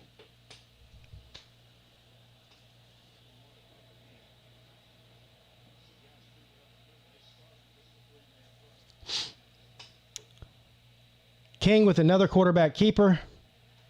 And he goes nowhere. They hit him at the line of scrimmage. Down 4th and a mile. Looking up the punt. Slim Shady says it's damn frustrating watching this team. Yeah, I'm not even a Miami fan, and I'm frustrated watching them. Not going to lie. If he had handed that ball off instead of keeping it, so that was obviously a read option play. He decided to keep it instead of handing it off. If he would have handed it off, I think the running back would have got a first down. I mean, there was really nobody close to him. Anyway, 4th and 10 coming up. The punt is up. And it's going to be a touchback.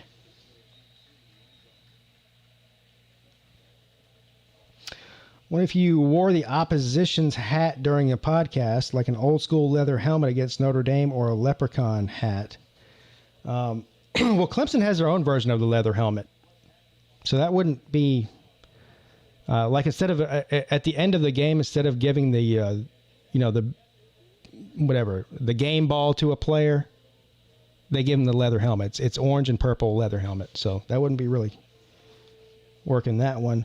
Wearing a leprechaun hat. Is that what you said? Hat? What you said? Yeah, leprechaun hat. I don't think I can do that. Just gonna be honest with you. I think that would be tough for me to do, to wear a leprechaun hat. Jamie says he hates watching Miami. Feel the pain. Is Dave Doeren considered a good coach? You know what? No, not to me. He's not. Who asked that? Lane the Train Land Shark. Is Dave Doeren considered a good coach? I feel like he's the most random coaching. Sir, he's been stealing money from NC State. This is the other thing. Dave Doeren, he'll have a good year, a 9-win year. Right? I don't know how much they're paying this guy. However much it is, it's too much. And then this is the other thing. This is another team from the ACC where the critics will say, well, who are you going to get better than Dave Doeren? He won 9 games 2 years ago. Whatever. My point is, you know what you're getting with Dave Doeren. 1st and 10, they hand the ball off, and they get a big run up the left side across the 40, across the 30. Oh, my God, about a 40-yard run there from NC State. Big offensive play for NC State. My point is, so what's your goal at NC State? Is it to win 8 games a year? If that's what you want, sign Dave Doeren to a lifetime contract and overpay him all you want. If you have any illusions of grandeur of ever winning the ACC, the guy's got to go. So no, I don't think he's a great coach.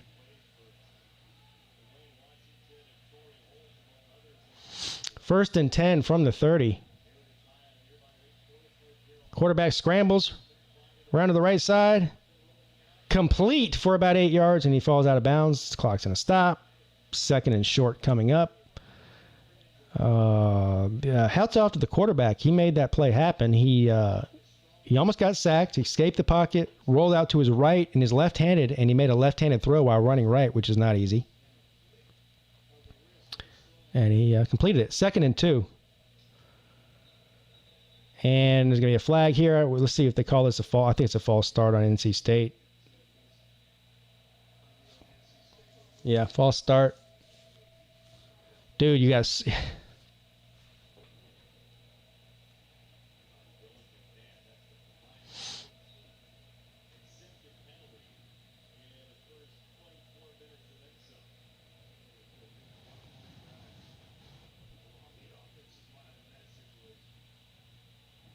If your camera was on your right side, we could see you better. It looks like you're hiding behind your mic. Maybe I am.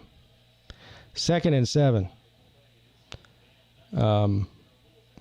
Yeah. Camera's right in front of me. But I see what you're saying. It's just how I'm turned.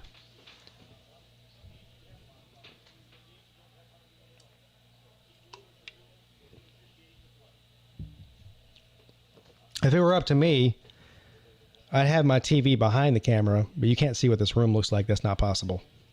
So, 3rd and 4. Complete for a first down and more, all the way down to the 15-yard line.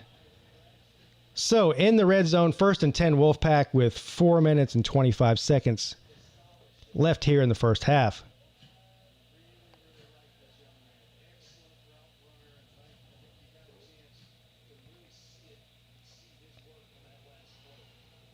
I hope you're right, SEC dog. I hope you're right. 1st and 10 from the 15. Hand the ball off and pick up about 3 or 4 yards. 2nd and 6 coming up. Looks like Trey Sanders from Alabama got in a car accident.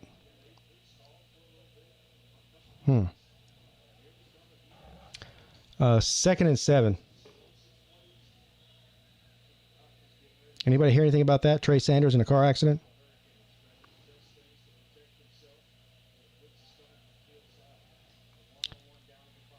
They hand the ball off again. He picks up about 3. It's going to be 3rd and 3 coming up. They're in, obviously, deep into field goal range, so this is huge. If they get a touchdown here, they can take the lead. At the very least, they can kick a field goal to bring it within 1 before halftime.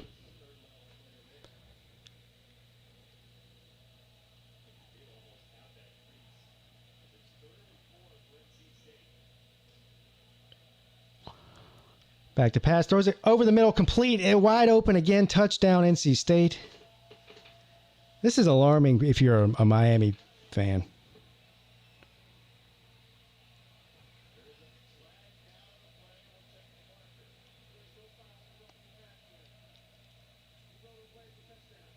There's a flag, but it's anyway, the result's a touchdown. That's all that matters. So we are an extra point away from 24-21 lead by NC State over the Hurricanes.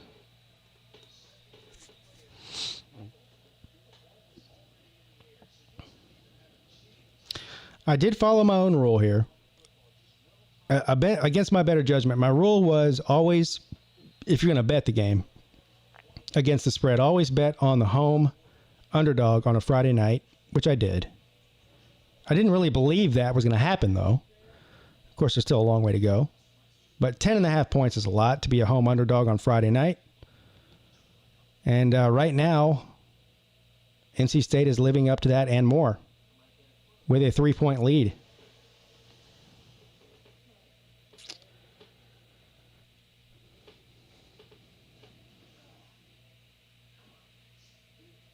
Still far from over, folks. Far from over.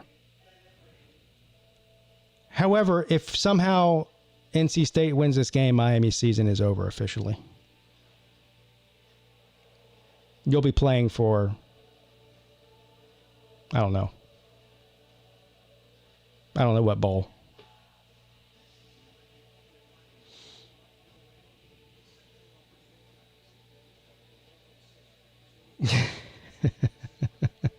.5 Venable son.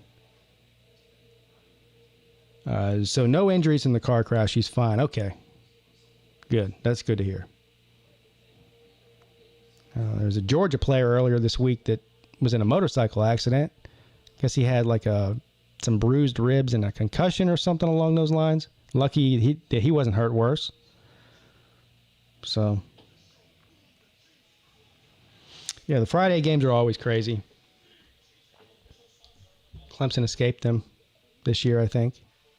No Friday night games for the Tigers, thank God.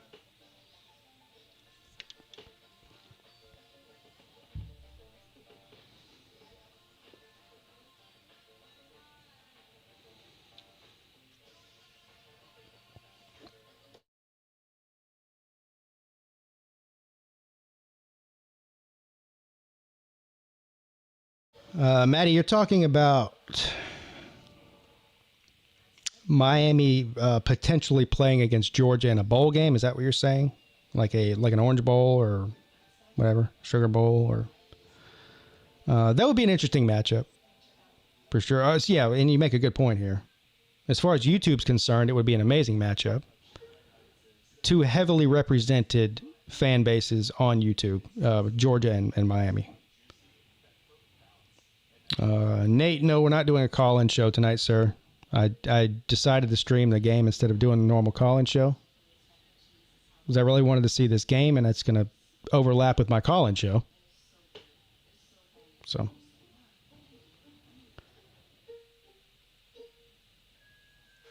I'm not saying Georgia wouldn't crush them. I'm just saying it would be. You know what? Leading up to the game would be more fun than the game itself, probably.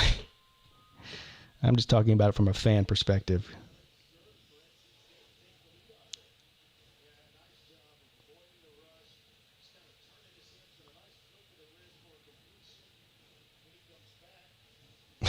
You go to a bowl, I'd choose Cheez-It bowl just for the Cheez-Its. Well, you can buy Cheez-Its at the store. You don't have to go to the bowl to get those. Yeah, see, typically the ACC plays against a Big Ten team in the Orange Bowl. It doesn't always happen that way, but that's the traditional way that it's been going. So, of course, since the playoffs have started and they're rotating all the playoffs bowls, it's gotten a little bit more, or a little less stringent on who they invite to what.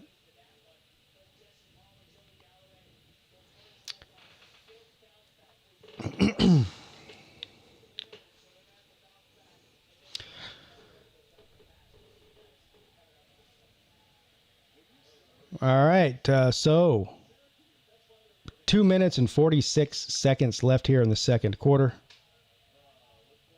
1st and 10 Miami from their own 32. King back to pass, wide open. Good pass, good catch.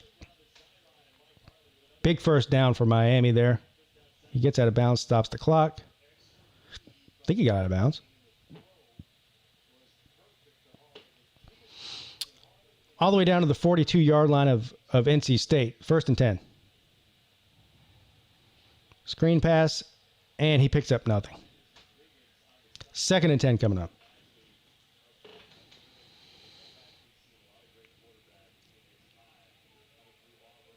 George Biggers says, you think Georgia will play Alabama for the SEC championship? We'll find out tomorrow. I think tomorrow decides who plays Alabama in the SEC championship. 2nd and 10. And a wide open receiver just drops the ball. This has been the MO for Miami all year. And that was Pope. He's one of the better receivers on the team. Just dropped it. Hit him right in the numbers, just dropped it. That would have been a first down, too. Dude, you gotta catch that, man.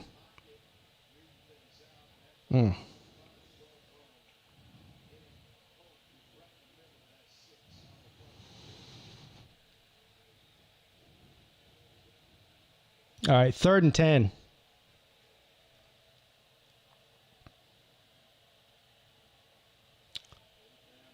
From the 42. King back to pass, throws it over the middle, wide open. A catch and a fumble, or was it incomplete? What are they going to call this here? They're going to call it incomplete, I think. That was Wiggins, and he did the same thing that Pope did. Just dropped the ball, man. I mean, he did get hit. I still think he just dropped it. Let's see this again. Dude, you got to catch that.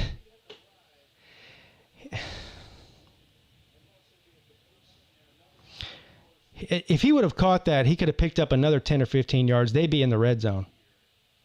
Anyway, 4th and 10, punt coming up here. Still 2 minutes left in the half. I mean, this gives NC State a little bit of time to come down there and score again. We'll see how the punt goes here. Good punt. All the way down to the 1 yard line. Great punt by Headley. Great punt there. So, a minute and 49 seconds left in the first half here. NC State has the entire length of the field to go if they want to score again before the half starts. I think Miami gets the ball to start the second half, if I'm not mistaken. Pretty sure that NC State came out the first drive of the game and scored.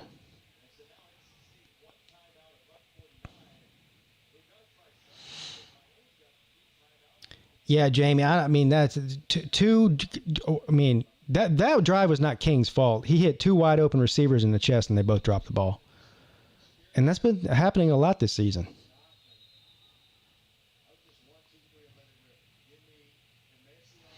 Butterfinger Bowl for the worst passing teams. That's a pretty good idea.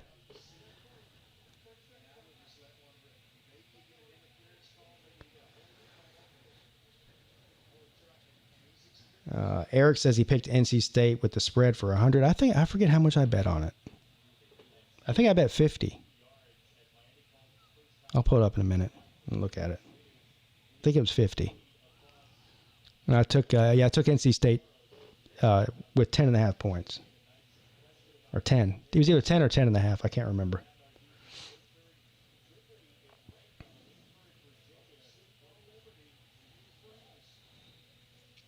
I mean, I thought Pope was supposedly one of the best receivers on the team.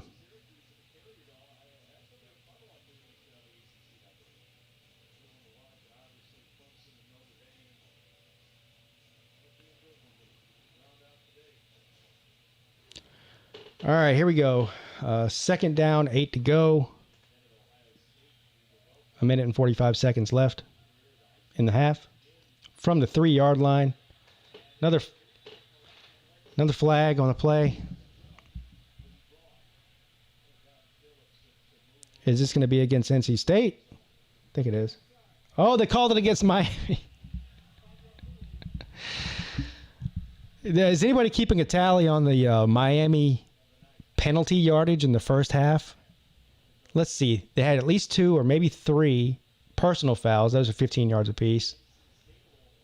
God, I don't even know how many false starts and offside. They're probably up to around 50 to 60 yards of penalties in the first half, I would have to imagine. 2nd and 3. It's hard to win doing that, folks. 2nd and 3, the runner goes nowhere. It's going to be 3rd and 3 coming up. We might actually see Miami get the ball back again. This has been a hour and 45-minute half because of the amount of flags.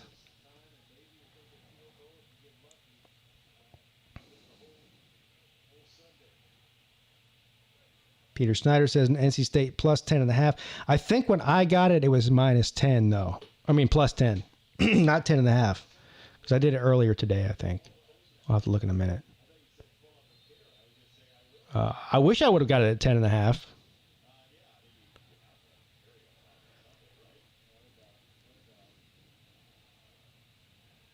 The Hurricane Bowl.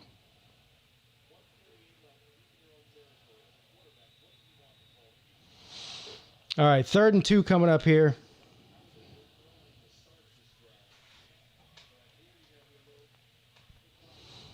And he's going to pitch it to the running back on the end around, and he picks up a first down.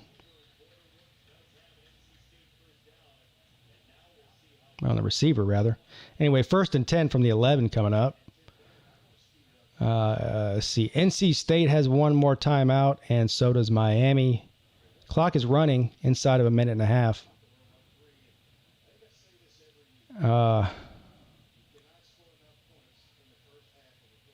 They don't seem concerned about time here, so I don't know what the plan is.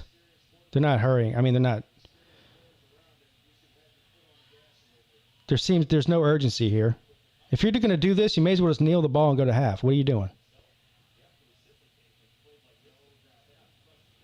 Yeah, well. All right, anyway, they run it. He gets out of bounds somehow. How do you let him get out of bounds? All you got to do is... Jesus. This is a sloppy game on the Hurricanes' defense, no doubt.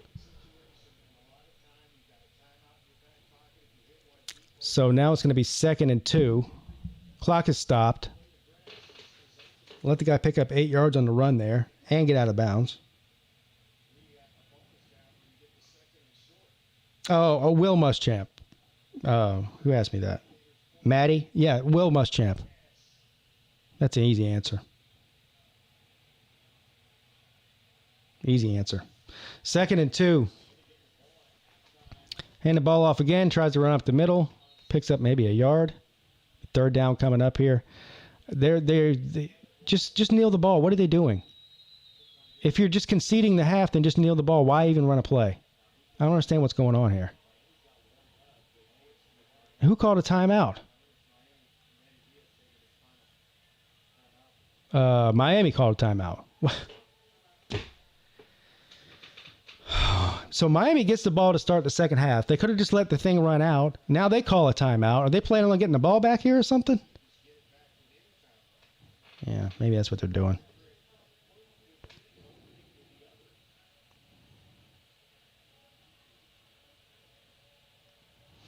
Upset weekend on big underdogs tomorrow and versus the spread also. Yeah, there's some good ones tomorrow. You're right.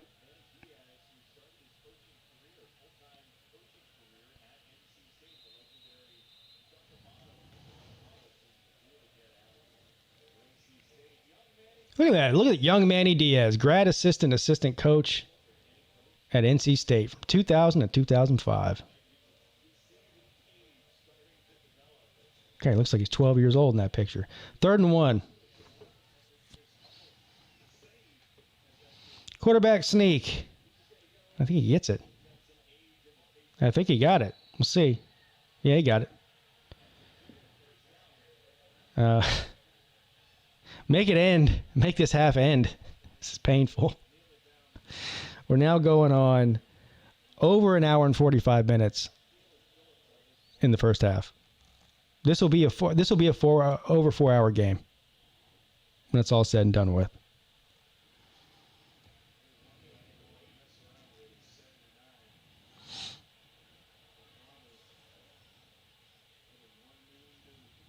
Joseph, how can Georgia not recruit recruiting quarterbacks is not their problem. They had Justin Fields. They recruited him. The problem is putting the best one of them on the field and not having them transfer.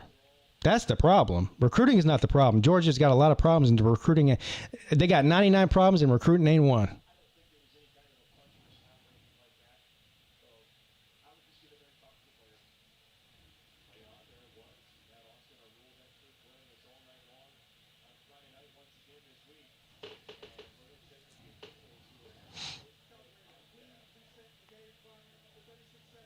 That's usually a bad sign, SEC dog. If you're more confident than ever about the bets this weekend, that's usually when things go south. Hope you jinx yourself when the game goes to 7 overtimes. Oh, my God. I won't be on here for 7 overtimes. I promise you that.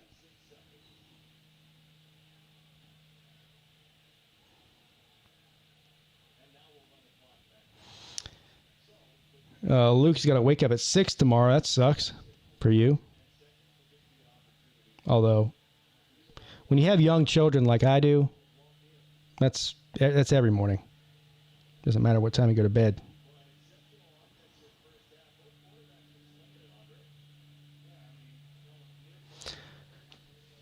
All right, so the half is over. Here we guys. There we have it, guys. At the half, the Wolfpack leading The Hurricanes by 3 points. I'm going to take about a 10-minute break. Do not go anywhere, or if you want to go somewhere, fine. Welcome to stay and hang out in the chat. I'm going to go get something to drink and take a leak. All right. So I'll be right back.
I'm gonna pull up my bet now because I can't remember what I actually bet on. We'll see. Just give me a second here.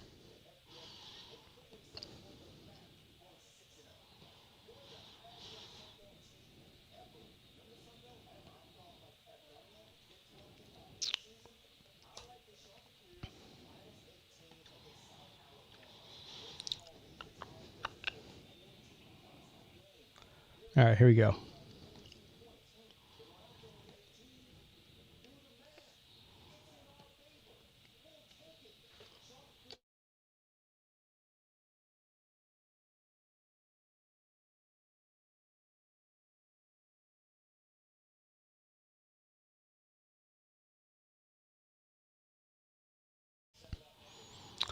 All right, here we go. Can you guys see that? Here, I'll zoom in a little bit. There we go. All right, so I got, let's see here. Tonight's game, $49 on NC State at plus 10. 25 on Ohio State at minus 38. 27.50 on Arizona State at plus 11. Oregon at minus 10, 27.50 on that one as well. Oklahoma at minus 38 at 27.50 for that one. Oklahoma State and Kansas State over 46. That's the lock of the week, folks. Big 12 matchup under 50 points. Go over every time. 27.50 on that one. And for some reason, I have two bets on Arizona State. I don't know why that happened. I must have just forgot I bet on them. Anyway, another one. This one's a $50 one, so I have a total of 75 on Arizona State, so I must have felt pretty good about that one. I don't know why there's two of them on there. So what is that? 1, 2, 3, 4, 5, 6, 7. 7 total wagers for the weekend. And we'll see. I might make another one before kickoff tomorrow. My mind is telling me to bet Clemson at minus 5.5. I don't know what it is now. It was at minus 5.5. But I have a hard time betting on Clemson, personally. Just don't like to do it.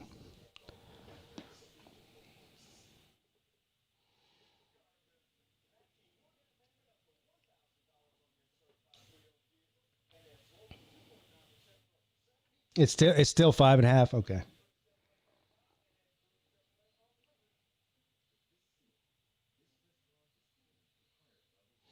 You'll know, George, because I'll let you know.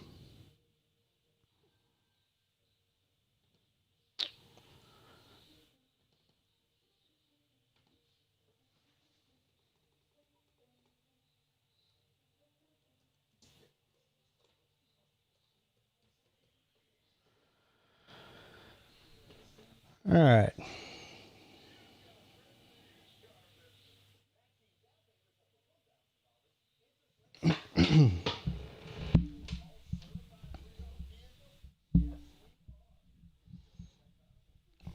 It appears to me that most Miami fans are jaded at this point, Maddie, and you can't blame them, really.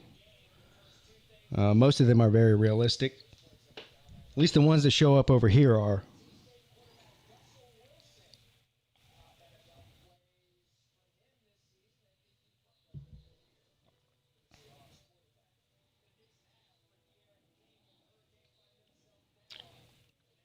Jamie says that Manny Diaz is 0-4 coming off of a bye week when they give him extra time to prepare.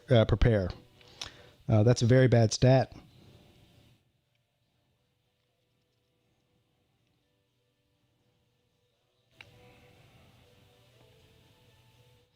Should have made Rutgers the lock of the week.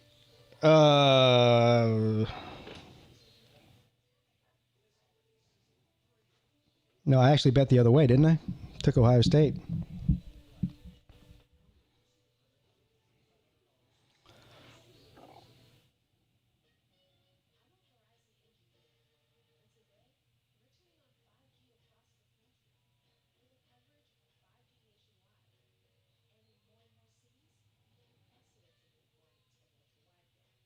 Mm-mm.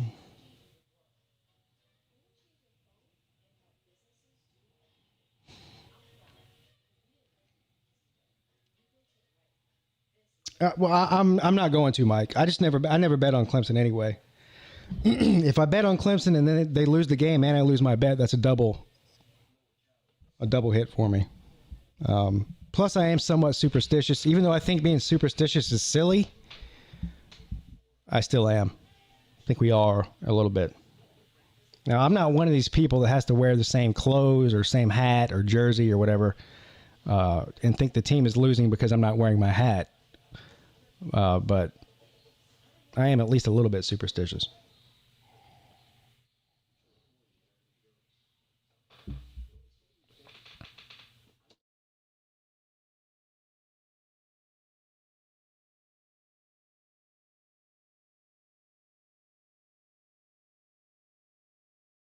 Yeah, I saw that offensive lineman commit a 4-star out of Greenville, South Carolina. That was huge for Clemson.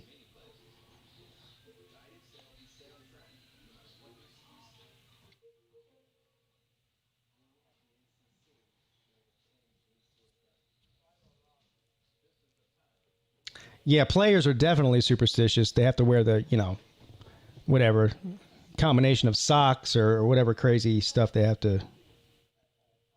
they feel like they have to do.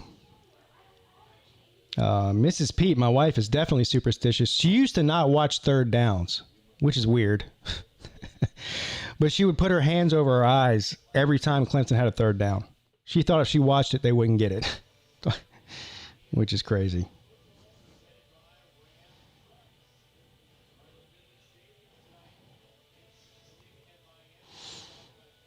All right, looks like half is ending here. Got a good one. If this one stays close, this will be the first game that I've streamed this year that was not a blowout. As a matter of fact, I'm pretty sure every game I've streamed so far this year, I turned off either in the third or the fourth quarter and just ended the stream. Or went to another game. Jordan says, I enjoyed watching you and Bobby Durkins hijacking Mark's Miami channel the other week. I'm glad you enjoyed that. That was fun.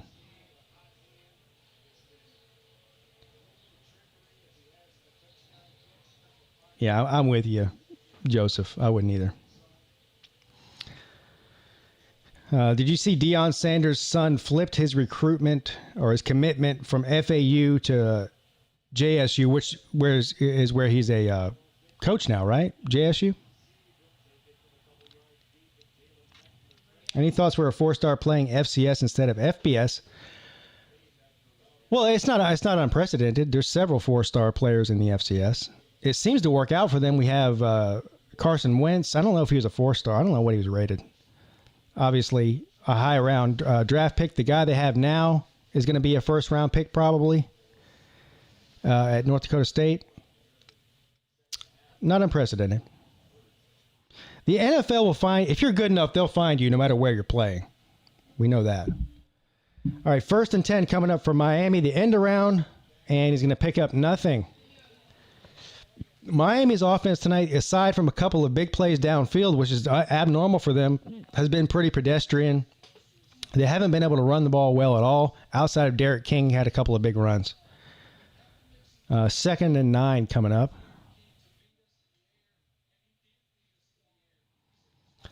Complete over the middle to the tight end for a first down and more. Mallory again. Mallory's having a big night. That's his 5th or 6th catch of the night. He also has a touchdown.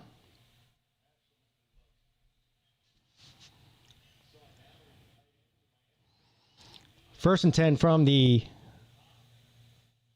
38. King rolls out to the right, throws it, and it's caught. Was he inbounds? Yeah, they're going to say it's a catch. Inside the 35-yard line. Another wide open receiver. That was Pope. He didn't drop it this time.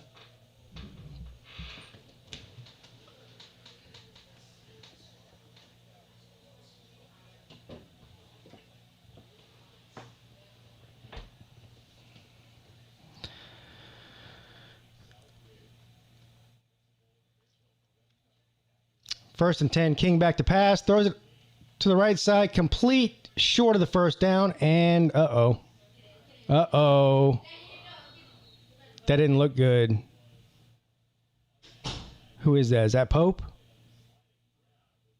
So, he's pointing to his groin. he slid awkwardly and his leg kind of bent back. And he's pointing to his groin area. He might have pulled something. That's not good. That's bad news there for the Hurricanes if he's hurt.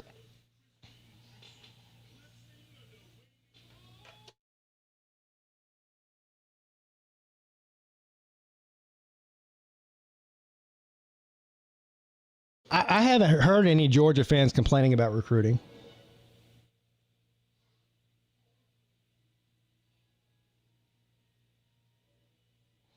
Here's the thing, though, Hunter. They have a quarterback room now. I mean, they have DeJuan Mathis in there, 4-star.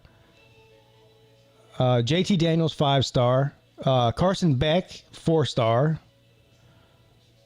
So they don't have a problem recruiting quarterbacks.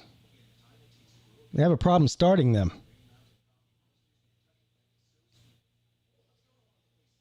For reasons that cannot be explained rationally by anybody, including Kirby Smart.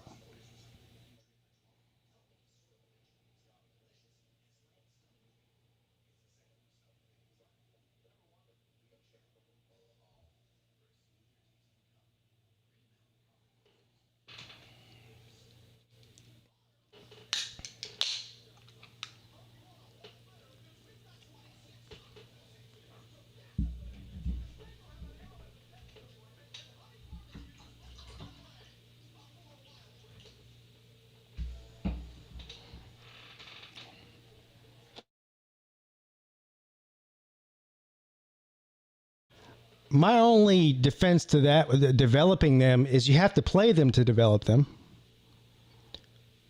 In other words, what effort did they put into developing Justin Fields during his freshman season? They didn't. They put any effort into it. When he did come in the game, all he did was hand the ball off.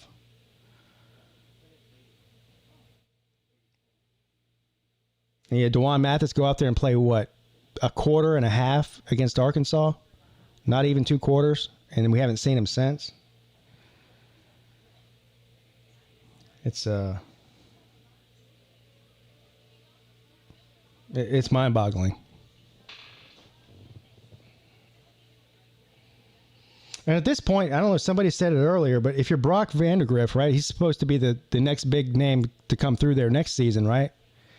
I don't know why you go there.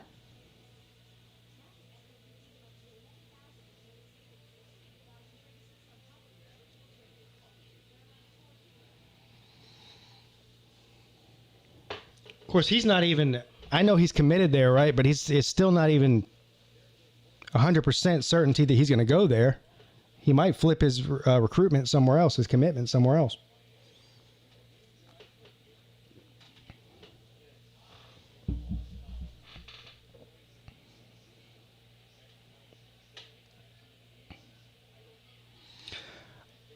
Second and 3, and I'm sorry I missed the play. I was reading the comments there. It looks like Harris got a first down.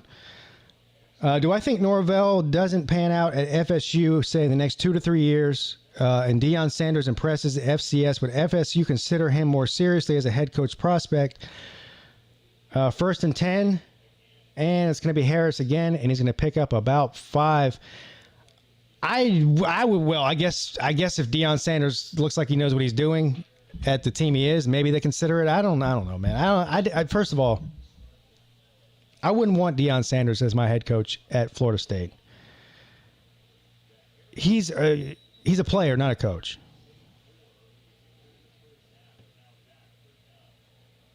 I'm not a fan of just hiring somebody because they're, a legend at that school as a player. That's not, coaching and playing are 2 completely different things.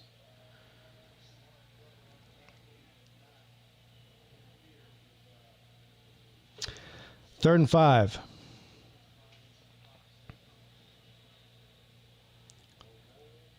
King scrambling around, and he's finally caught for a 4-yard loss. He had nowhere to go with the football.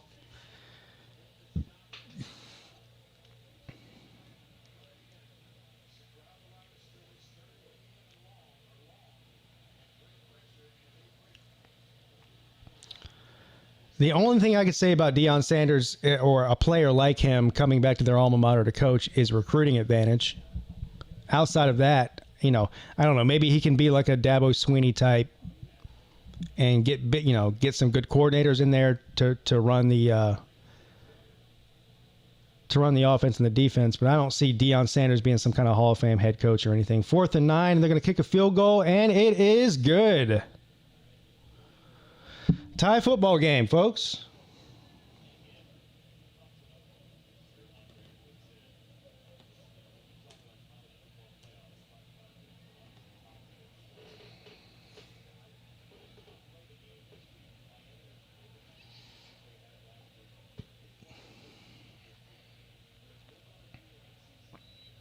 Hey, look who it is. It's Byrick. Not Birick, Byrick.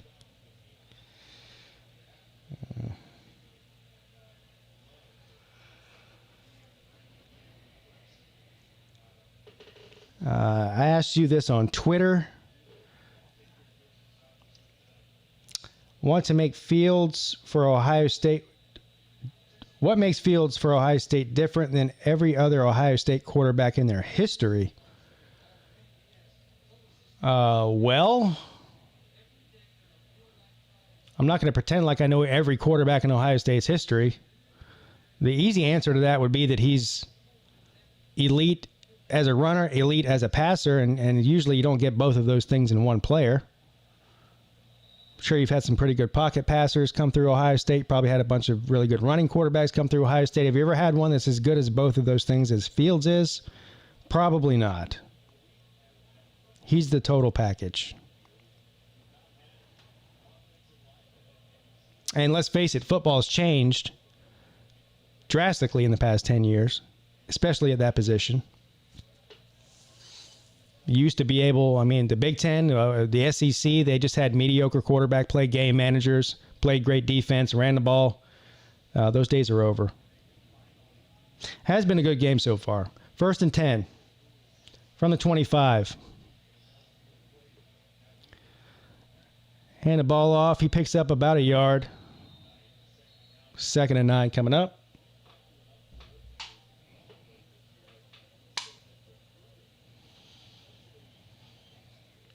The first half was entertaining, Byrick, except for the flags. There was probably about 20 flags. At least it felt that way. There was definitely over 10 flags.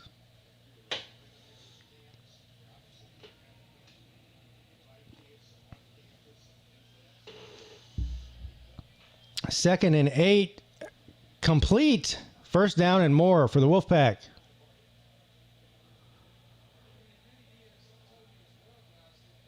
Looks like a pass to the tight end there. 1st and 10, Wolfpack.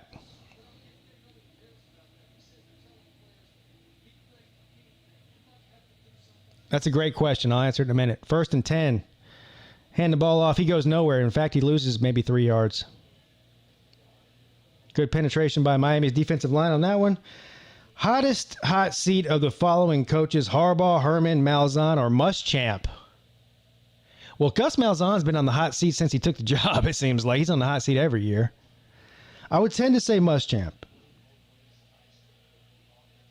Although those 4 names are hard to differentiate who's hotter. They're all hot, I think. I'd say Muschamp is probably the hottest of all of them. Maybe Malzahn. I don't know. They might be a tie. 2nd and 11.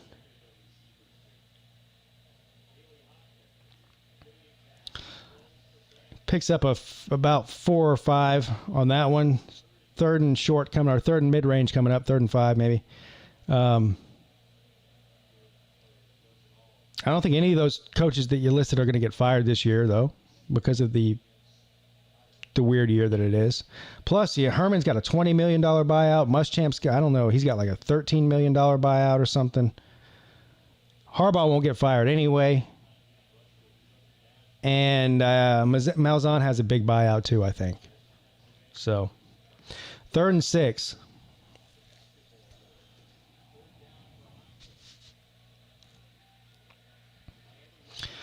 Throws it down the left-hand side. Complete. How do you let him catch that? He was covered. This is the thing that really gets on my nerves. And from college ball to pro ball, it's completely different with these defensive backs. In pro ball, they'll turn around and play the ball. In college, most of these defensive backs in college do not turn around and play the ball. Anyway, 1st and 10. Inside the 25-yard line. Run it up the middle and get nothing. 2nd and 10 coming up.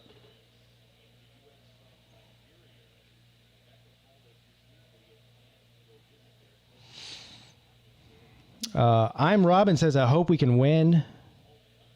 I hope can win. We need our schedule to look good. I don't know if you're talking about Clemson in that case or Miami. I don't know who you're talking about. Miami. No, they don't. Miami's scheduled.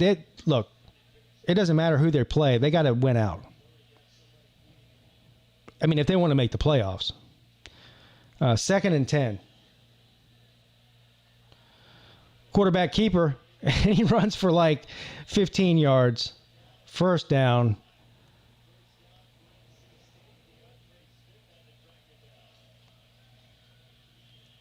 Aaron Short says, go Wolfpack.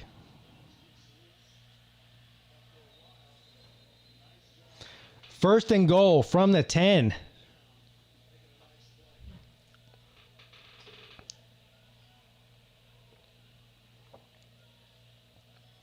Hands the ball off up the middle. Breaks a couple of tackles. Gets all the way down to the 1-yard line. 2nd and goal from the 1 coming up.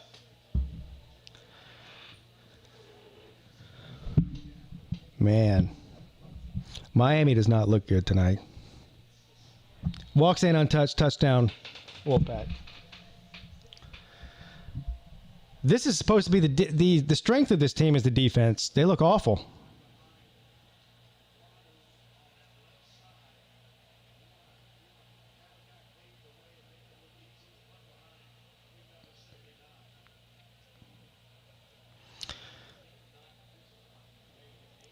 Nine plays, 75 yards in 4 minutes. And that's the 3rd time they've done something like that tonight.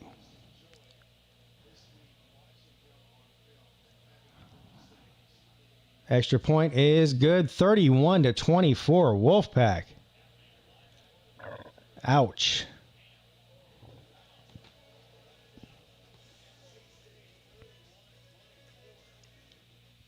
Ouch. My bet's looking good, though. Plus 10. They got a 7-point lead. That's 17 points in my favor.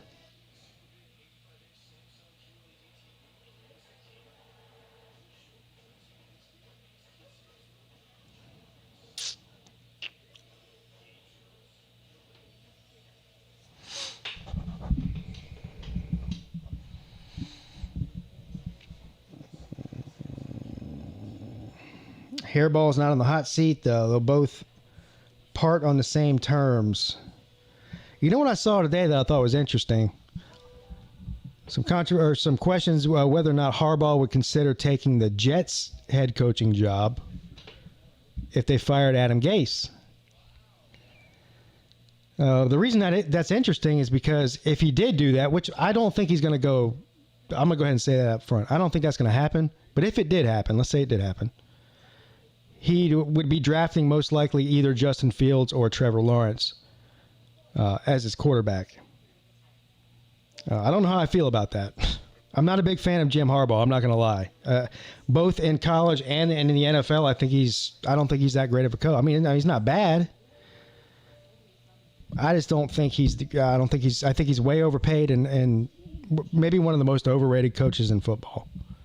Just my opinion.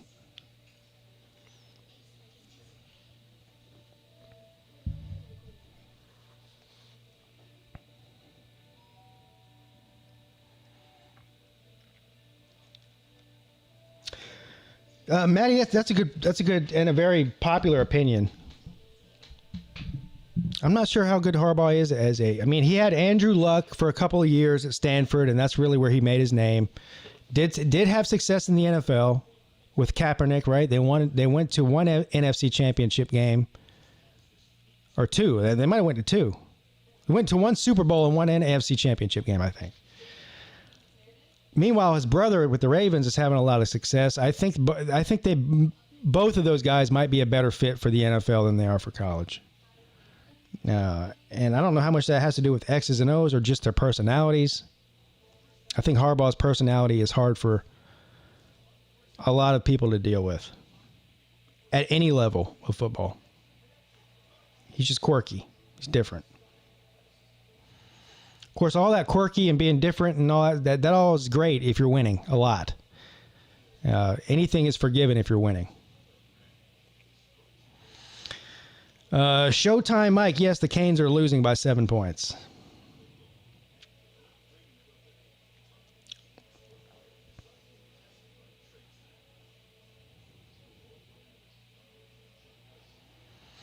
The Canes look like the Canes.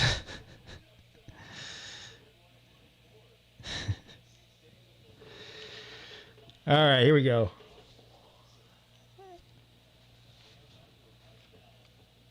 The kick is up, and it looks like it's going to be another touchback unless he decides to bring it out. He's going to bring it out. And he's across the 25, across the 30. There's a flag. I think this is coming back again. This is going to be against Miami for the 80th time today. Either a block in the back or a holding. Or both.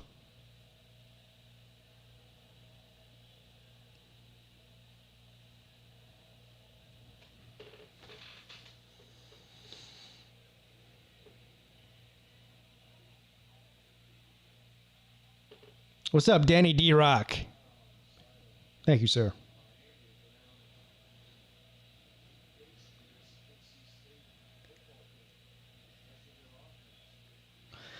After they played Clemson, they looked disappointing. Well, you have a point. They have definitely not played as good since then than they did before that. A lot of that is the competition they were playing before that. I mean, we forget, as bad as Lousville is, they put up 500 yards of offense on Miami. So this is not... And NC State's on pace to do that tonight. So it's not unprecedented. And I don't know how many yards Clemson put up against Miami. Probably right around 500.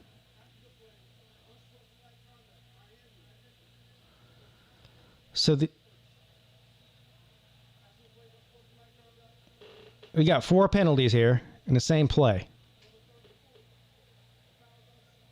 All of that for nothing. The foul's offset. First down. Canes.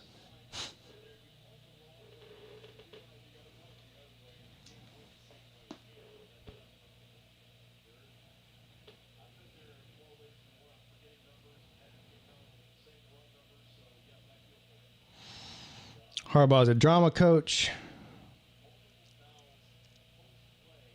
Yeah.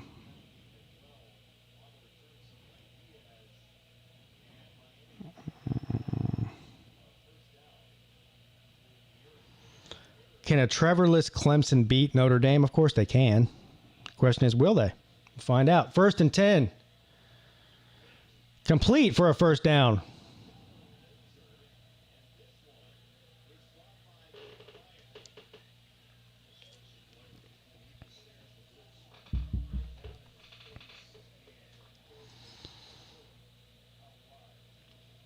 King hands the ball off. Is that Harris?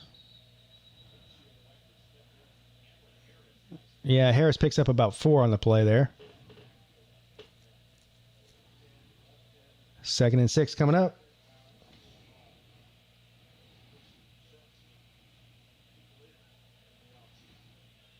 Yeah, Friday night games are always crazy. 2nd and 6, and he picks up about half of that. It's going to be 3rd and 3 coming up.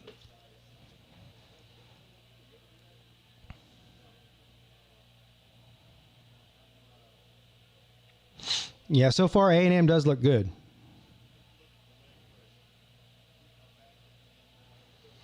Third and 3. Going to hand the ball off and get the first down with Harris. Still people hitting each other. Surprised there was no flags thrown for that. Inside of 6 minutes left here in the third quarter. The Wolfpack leading the Hurricanes on the road. 1st and 10. King back to pass. There's a flag already. And he's taken down right around the line of scrimmage. We'll see what the flag is for. I have a feeling this is against Miami for some reason. Because almost all of them have been against Miami tonight.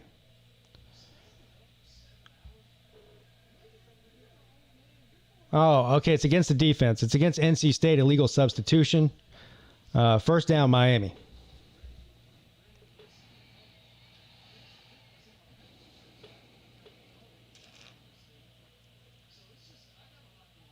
Clemson versus Coastal Carolina.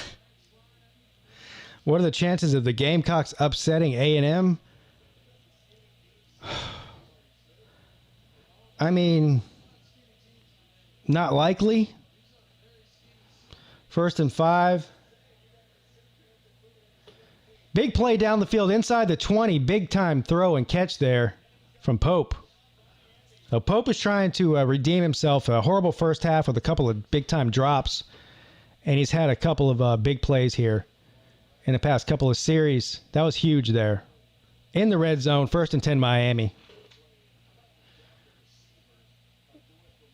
I mean, I just think Texas A&M is a better team all around. But it depends on Kellen Mond, probably. If Kellen Mond has a good game, I don't think South Carolina will beat them. If he has one of those down games he seems to have every few weeks, then South Carolina has a chance. Yeah, I know. They've never beat them. I understand that. I mean, that doesn't really have anything to do with this year, but...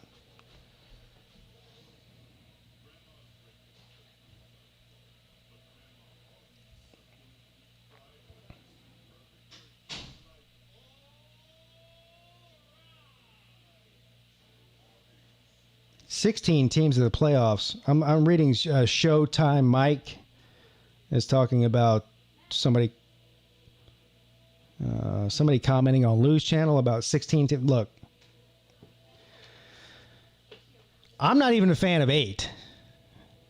8 at the most. I'm okay with 8. Anything more than 8 will ruin the regular season in football. That's all there is to it. The game this weekend wouldn't matter between Georgia and Florida, probably, if that was true. I mean, this is a playoff game tomorrow between Georgia and Florida. If you expand the playoffs to 16 teams or 12 teams, you can lose 2 games in the SEC, no problem, and not be in any jeopardy. So, plus, if you just look at the top, how many? 12 or 16 in the AP right now, how many of those have a legit chance of winning the national championship? Come on now. There's only 4 or 5 teams every year that have a legit chance of winning the title. That's just the way it's always been before the playoffs even. The playoffs have just really kind of narrowed it down even more, which a lot of people don't like. Which is why I'm okay with 8 teams. I don't think that'll ruin the regular season. I still don't think there's 8 teams that probably can win the championship, but if you want to see 2 more playoff games for shits and giggles to entertain you, whatever makes you feel better. But it's usually 4 or 5 teams every year.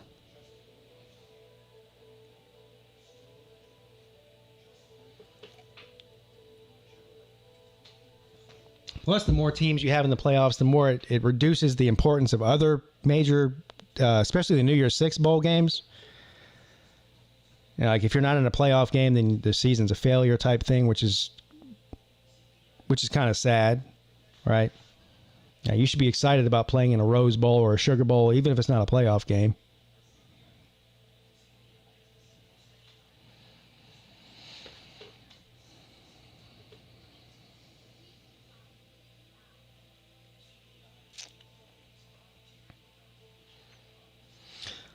Kevin says, 8 best teams. I don't like the idea that conference winners are automatically in. I agree with you, sir. I'm with you on that. What was it? 2 years ago, Clemson played Pitt. That was 2018, I think. They played Pitt in the ACC championship game. Pitt was a 5-loss team. Now, let's say that Pitt would have won that game, right? So, an upset of epic proportions and beat Clemson, who was undefeated at the time. A 5-loss team would have been in the playoffs. You can't have that. 1st and 10. Touchdown. Was that Pope? Pope, touchdown. Great pass and great catch there. Right in the corner of the end zone again. So Pope is having an amazing second half so far.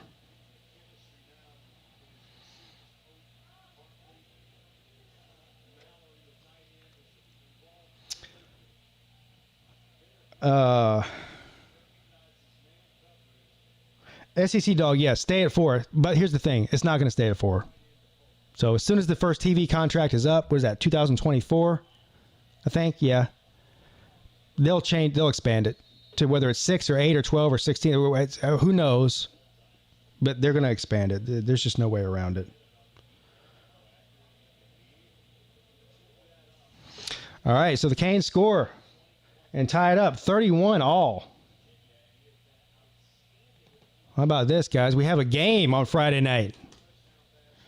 Finally. I'm excited about that alone. 5 minutes left in the third quarter.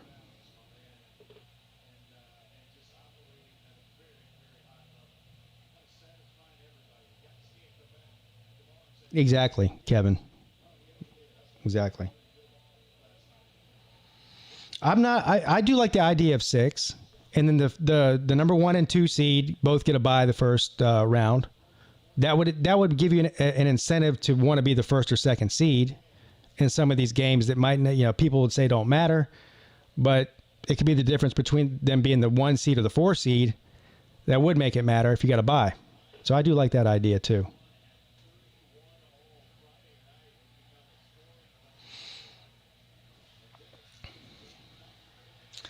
Uh-oh, big return by NC State. He's in the open field. He's got nobody in front of him across the 40. He's going to take it to the house. This is it. Touchdown, guys. Touchdown, Wolfpack.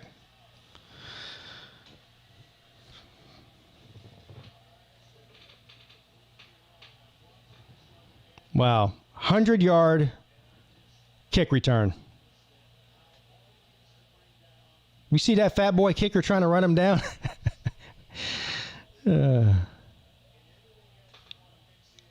Wow. So Miami drives down the field, scores a touchdown to tie the game. And the very next play on the kickoff, the Wolfpack return a 100-yard kick to take the lead again. Back to square one for the Canes. Yeah, that was a hell of a run.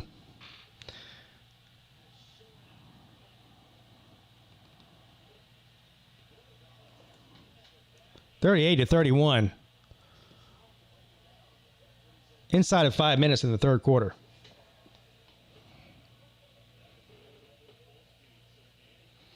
No, I didn't bet the over. I bet NC State plus 10. So I'm looking good as far as that goes right now.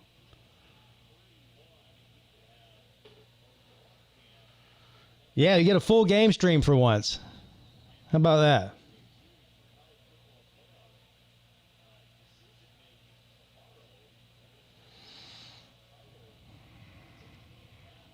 Uh-oh, I see somebody's talking about paying the players. I'm going to stay out of that. I don't have the energy or the time. I do have the time, I guess. I don't have the energy. You don't get me going on that.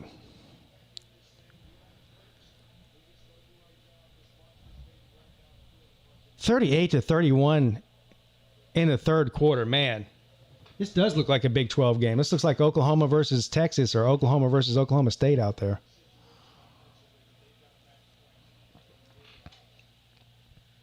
Have you guys noticed extra bad tackling across the board? I'm not even talking about one. And big return for the Canes. Brings it all the way up to about the 30-yard line. It just seems like every game I've watched this year, there's been a bunch of games, even teams with really good defenses, the tackling's been awful. It's got to have something to do with the coronavirus and the practice schedules and some of them not having spring ball. Some teams didn't have spring ball and they started late. And I mean, I don't know. There's got to be something to do with it. But Miami's tackling today or tonight has been worse. I mean, as bad as it gets. Saw it last week against Boston College in the first half. They couldn't tackle.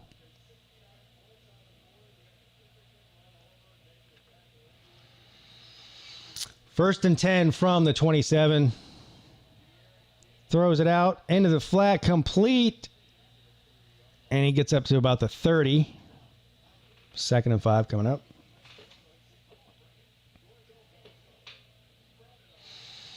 What team would add to the Big 12? Well, Boise State would be a perfect fit geographically. Geographically doesn't matter anymore. UCF, Houston, Boise State. Hell, they could even go to Cincinnati if they wanted to. They can even get Memphis. There's a bunch of teams. 2nd and 7. Flag on the play. It's complete. Just short of the first down, but what's the flag for? I think it's against Miami. From the body language going on there. Yeah, holding against Miami. Big time, 10 yards there. Not good. Definition 409. Thank you, sir. Pete, what number you get, you add the score. You do the score right now? 69.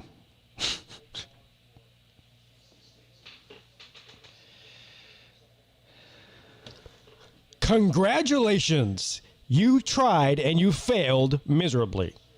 Thank you, Definition 409. 69, everybody. That's the score total. 2nd and 7. Complete. He's going to be taken down about 2 yards short of the first down marker. It's going to be 3rd and short coming up here, 3rd and 2.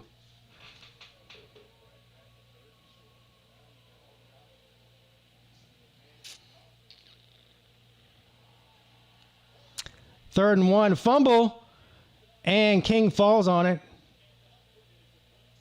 I missed that. Was that a bad snap or something? Anyway, 4th down. They lost. Big loss on that one. We're going to have to punt. Oh, wow.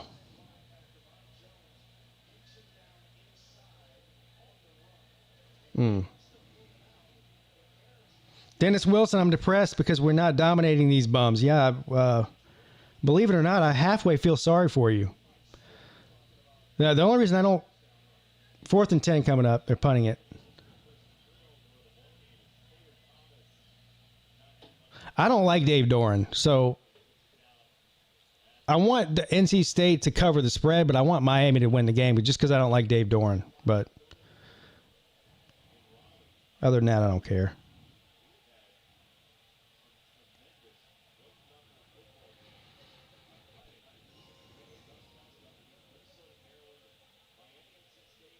No, it's not. It's not a touchy subject. It's just something that I've talked about a lot in the past, and it's not something I can just give you a 15 or 20 second answer on. And so, for me to get into that subject, I would have to stop paying attention to the game. 1st and 10, complete across the 50-yard line. Big gain. Another wide open receiver. The pass wasn't the greatest. He actually had to fall to the ground to kind of catch it, but nonetheless, 1st and 10, Wolfpack from the 50.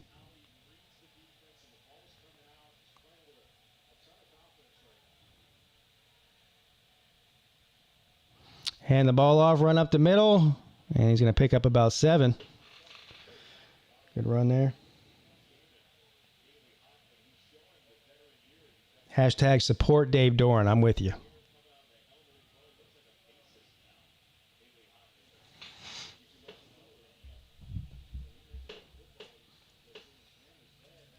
Second and 3.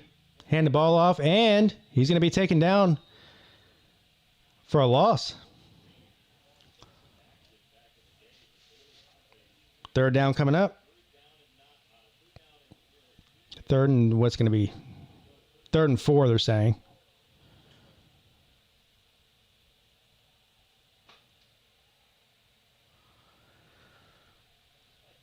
Just over a minute left in the 3rd. This is a big third down. If they get a first down here, they'll be close to field goal range, if nothing else. 3rd and 4. Complete. He's going to get the first down and more inside the 40. First down, Wolfpack. Ooh, that was huge. Because now they're probably at least at minimum going to get a field goal out of this and go up by 2 scores. 1st and 10.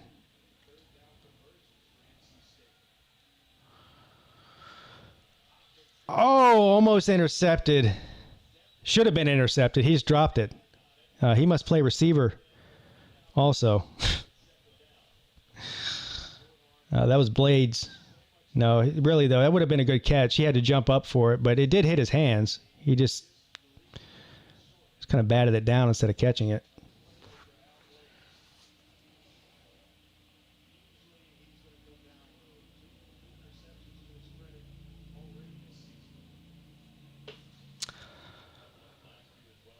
All right, 2nd and 10.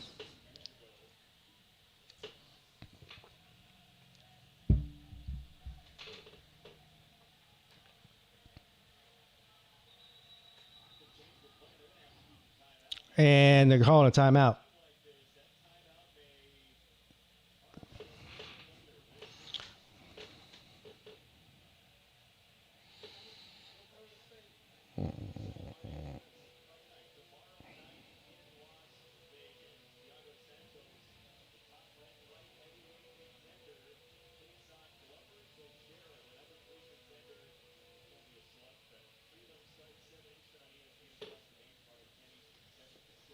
Yeah, this is a good game so far. Thank God.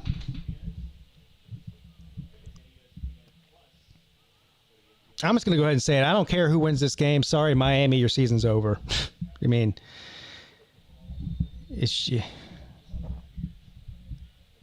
I'd be surprised if Miami wins out, no matter what happens tonight.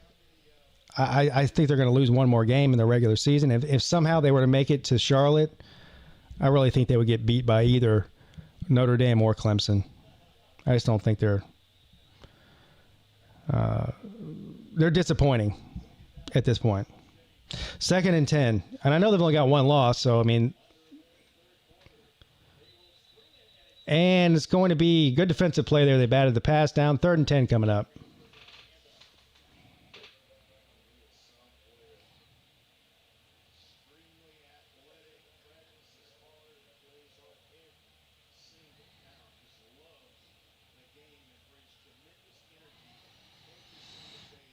What about Hurricane T2Y?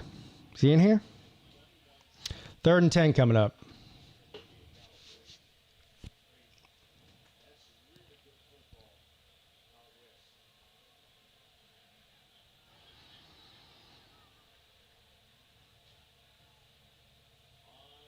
He's going to hand it off, and he's going to run around to the right and pick up about 4. 4th down coming up. He got down to about the 30, so they're in field goal range.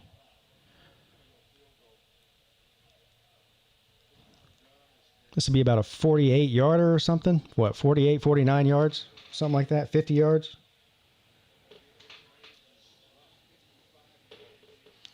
What did they say, 55? Huh? Oh, no. What is it? So before the kick is kicked, it's the end of the 3rd quarter. So there we have it. 3 quarters in the books, folks. 7-point game. And if the Wolfpack hits this field goal here at the beginning of the 4th quarter, they will go up by 2 scores.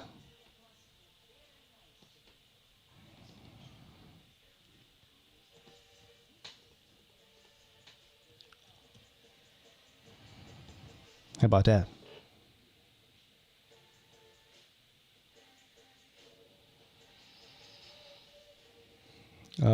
Lane Train Land Shark says, daily reminder that Miami has fewer ACC titles than South Carolina has.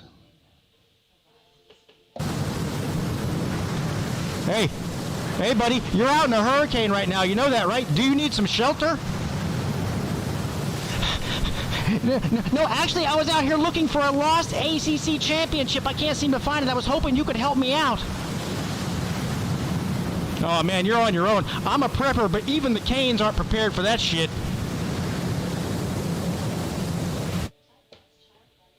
Now, I'm not a smart man, but I know what no ACC championships is.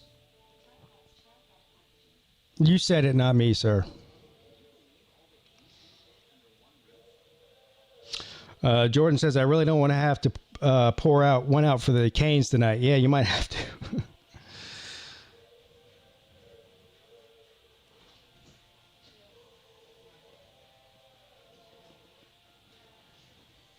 You bring up a good point, Dennis. We haven't seen the turnover chain tonight, have we?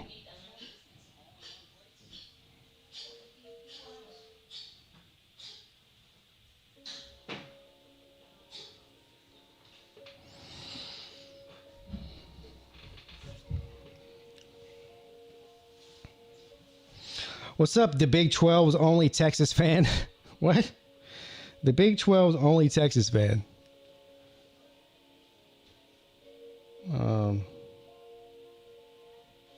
I'm pretty sure you're not the only Texas fan.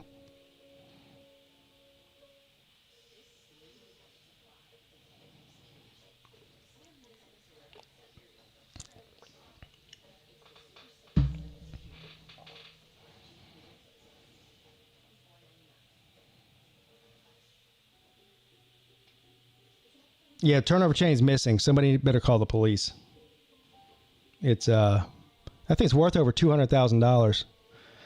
And apparently, if you say anything negative about the turnover chain, there's a certain group of people on YouTube that are Miami fans that don't like that.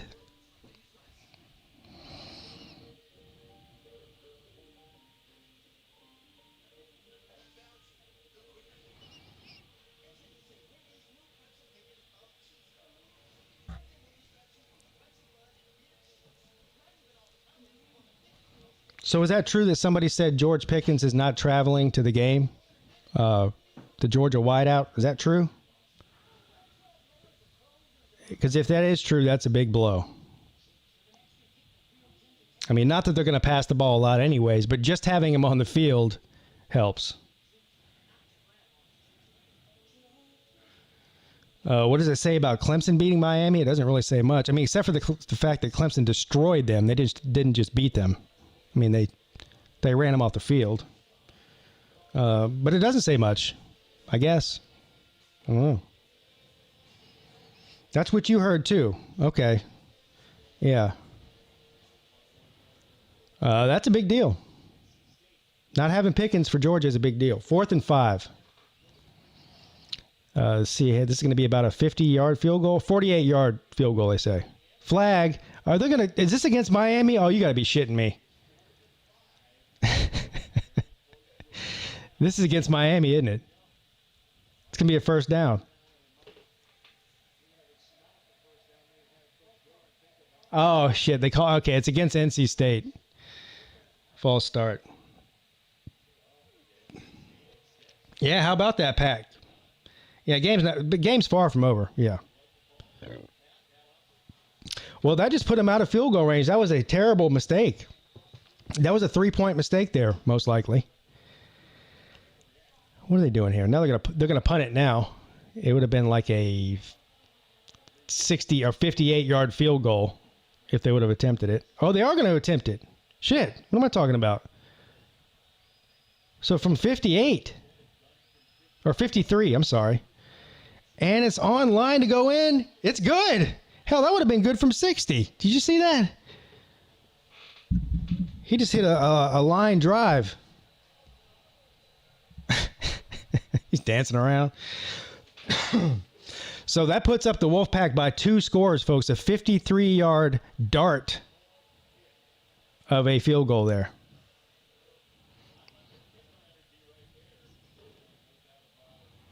Something about those Friday nights on the road as a favorite. Gets them every time.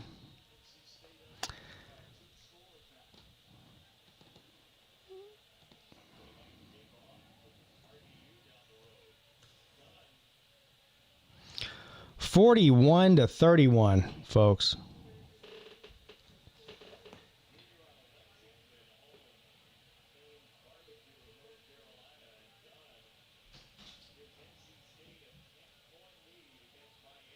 41-31.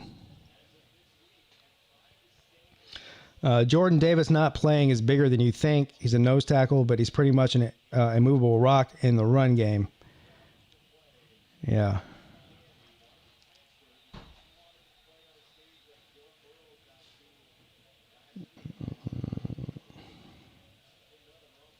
All right, so 14 minutes and 55 seconds left in the game.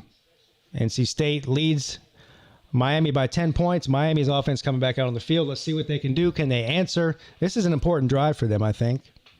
I mean, it's not the game-ending drive or anything, but from a momentum standpoint, they need to score some points here. Down by 10. All right, from the 25, King's going to keep it. That was a design quarterback run that really, what the hell? He picked up like a foot on the run. 2nd and 10 still, I think.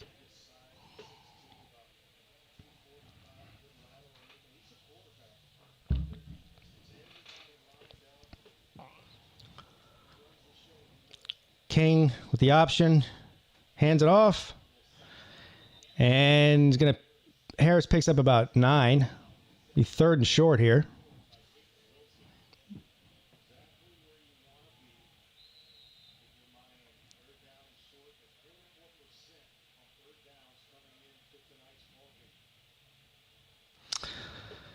And we have it looks like an NC State player is hurt.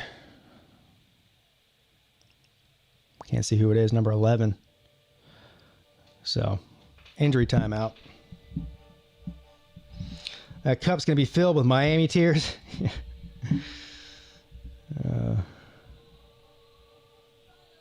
I kind of feel sorry for Miami fans. I probably shouldn't, but I do. Handy Manny.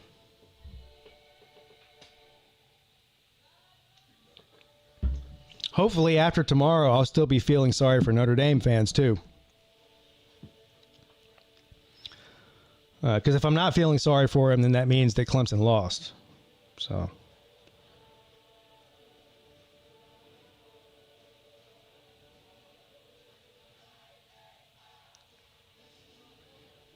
SEC Dog says Pickens will play. So which is it?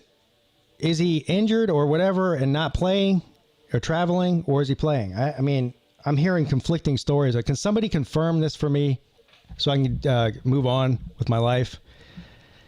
Is Pickens playing or not? Does anybody know? Somebody use the Google machine. Google it. I mean, I could do it if I have to.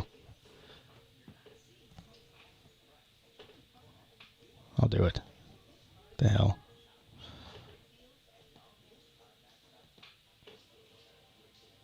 He's playing, you're saying? Okay.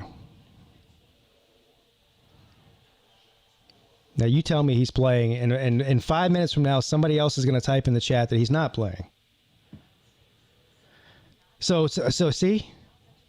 He's playing. No, he's not playing. He expected to miss according to CBS. He's playing, yes. He's not playing. What the hell? This is the bigger mystery than Jimmy Hoffa. Is the guy playing or not? This should not be that hard to figure out. Showtime Mike says he's out.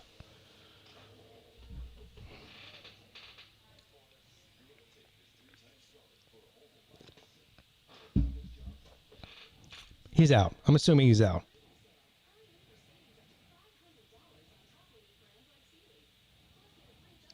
All right.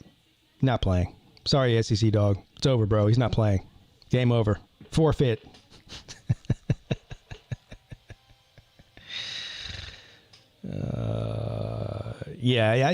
I'm pretty sure I heard it from a reliable source that he wasn't playing before the stream started tonight. I can't remember where I saw it, though. Somewhere on the interwebs. Just don't know where. Anyone else have a feeling that Florida could win by like 3 scores? In order for that to happen, Florida's defense would have to play great. I think they'll win. and score 4 to 5 touchdowns before it's all over with, even against Georgia's defense. But to win by 3 scores, I don't know about that.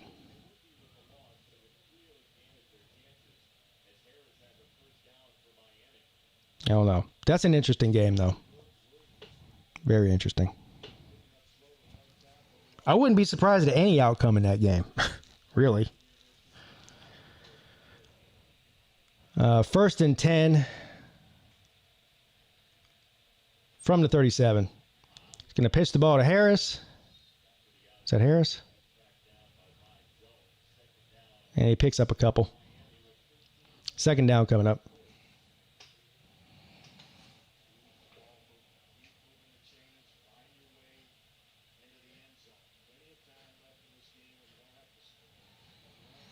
McIntosh out, Pickens in. Look, stop telling me he's in. I have 10 people telling me he's out. Maybe you're right. Hell, I don't know. 2nd and 5. King keeps it, rolls around to the left, gets hit hard, but he gets the 1st down. And the Wolfpack player that hit him looks like he might be injured. They're stopping the game now.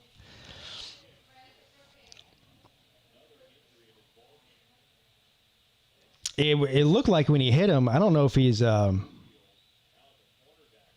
can't tell where the injury is.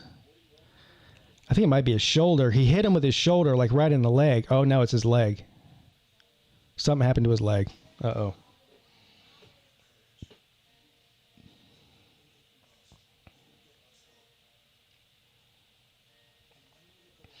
Yeah, I see. This is why the Georgia game is so hard to predict, right? The issue, the knock on Florida this year is that you can score a lot of points on them. Even if you're Georgia, just running the ball, you can still score a lot of points. 31 points does seem like a lot for Georgia to score against Florida, but I don't know. I mean, they're averaging that per game, aren't they? So it's not that far-fetched to think that they could score that much.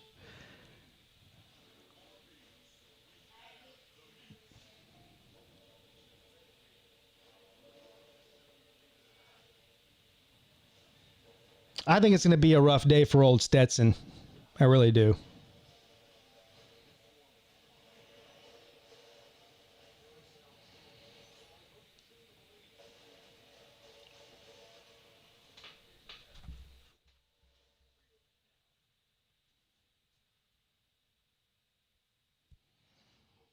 Yeah, we'll see. I don't know, man. I just can't believe that we can't come to a consensus on this thing here. Like it's some kind of big secret or something.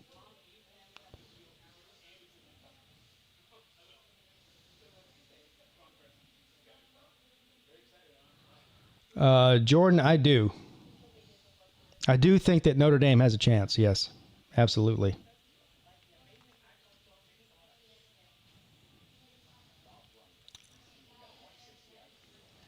They only scored 14 on Kentucky. Yeah, I mean, Kentucky's defense is better than Florida's, but 14 is pretty pitiful.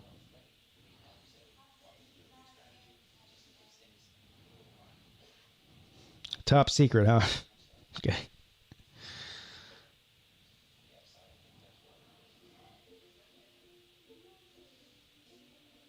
Yeah. I mean, I think there's more pressure on Florida to win this game than there is on Georgia. Mainly because Georgia's won 3 times in a row, and once you get on a streak like that, 3, 4, 5 games, whatever, then the pressure becomes on the other team to finally get over that hump and beat you again. Plus, Dan Mullen, I mean, he doesn't have a very good record at Florida winning the big game, right? He hasn't beaten, he hasn't beaten Georgia yet. Main thing.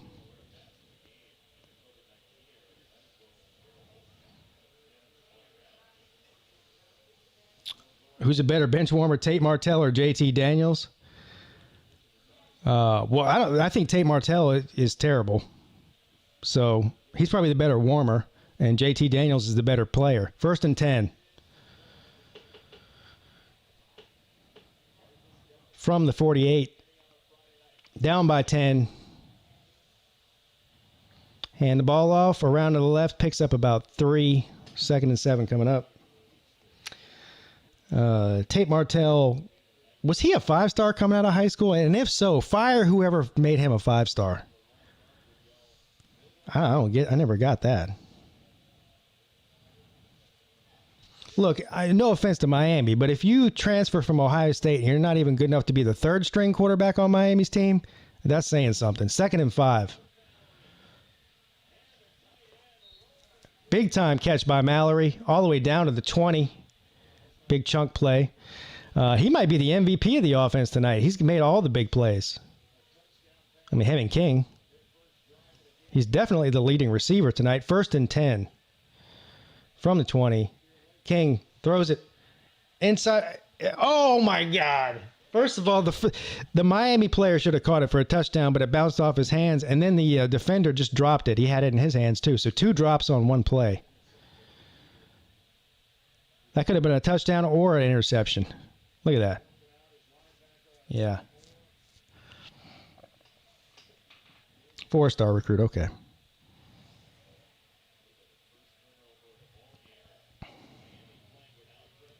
Second and 10.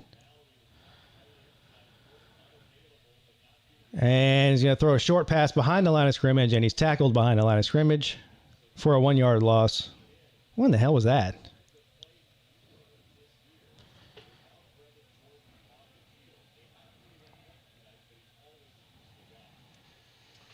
Third and 11.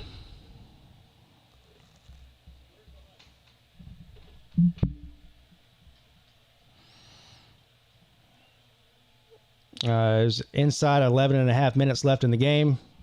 Play clock's running down inside 10.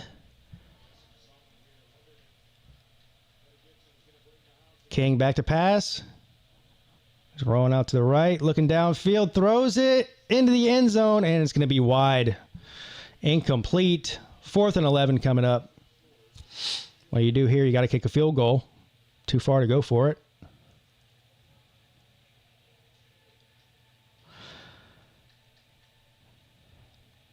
This is a big field goal here for Miami. You want to get it within 1 score. You haven't really shown in this half anyway that you can stop NC State's offense, so you have to assume they're going to get at least a field goal on the next drive, maybe. All right, 4th and 11, a 38-yard field goal attempt for the Hurricanes. Kick is up, and it is good. All right, so you get a field goal out of it, 34-41. Wolfpack.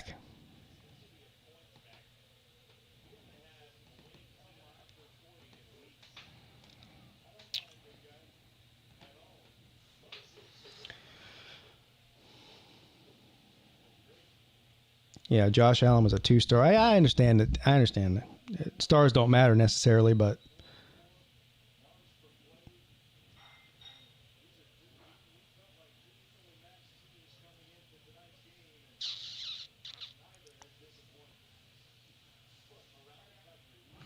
I don't think we'll get hit hard in the polls because we're not 100% going into the game versus Florida, but we won't make the playoffs. Showtime Mike must be a Georgia fan. Everything you said there is true. But I'd say it doesn't just knock you out of the playoffs. I think it knocks you out of the SEC race most likely. Yeah. I mean, Florida would most likely win the East at that point. Because even if you ended up with the same amount of losses or wins as Florida did, if you lose the head-to-head with them.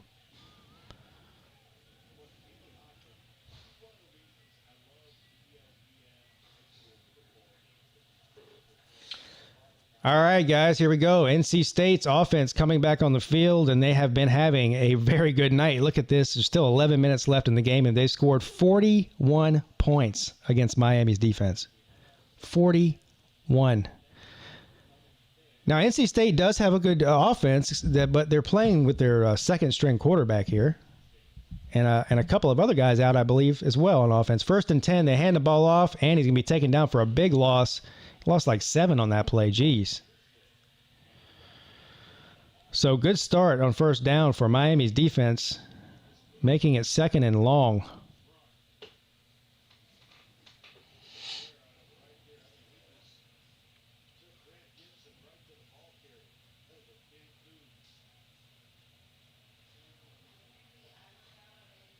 Yeah, nobody can outdumb you, SEC dog. 2nd and 15. Complete for about a 4-yard gain. It's going to be 3rd and long now. If they can stop NC State here, that would be a huge momentum shift to get the ball back with a 3 and out after scoring a field goal to get within 1 score here. 3rd and 11. This is big for both teams, really. Bigger for Miami.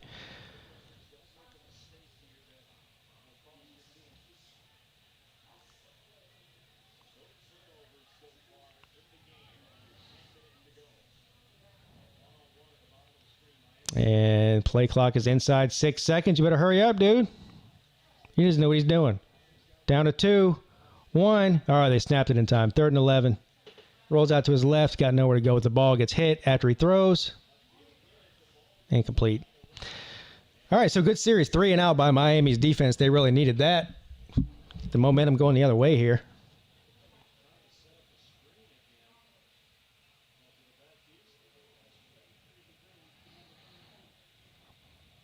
That's a very difficult question, Showtime Mike. And listen, there is no perfect system for ranking players. There just isn't. But typically the 5 stars are guys that dominate in high school football. You know, you have these guys out there that look like they don't belong on a high school football field. They look like they're superior to everybody else. Those are the 5 stars. And then, you know, evaluating the difference between a 3 and a 4 star, I don't know how you do it. I mean, it's probably impossible, really. That's all opinion.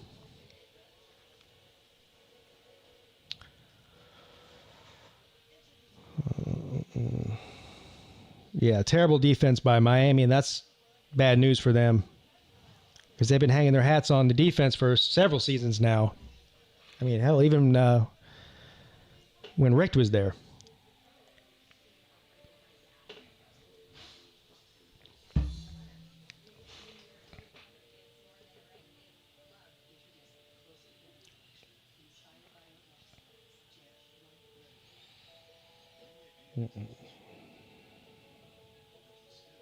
Speaking of 5 stars, you guys hear my stat that I said, I think it was last night on my show. Anyway, it doesn't matter. In the Big Ten, there is 20 5-stars currently playing in the Big Ten right now, this season. 20. Ohio State has 16 of them on their team. 16 out of the 20 5-stars in the entire conference are on Ohio State's roster. In the ACC, there's 16 5-stars in the entire conference, and Clemson owns 11 of them, so similar.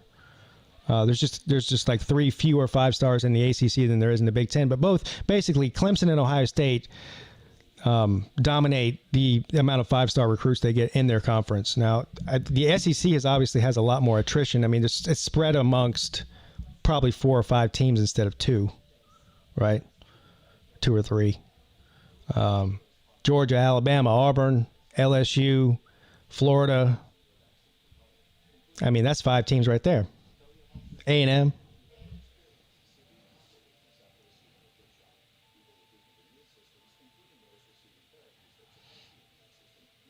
So.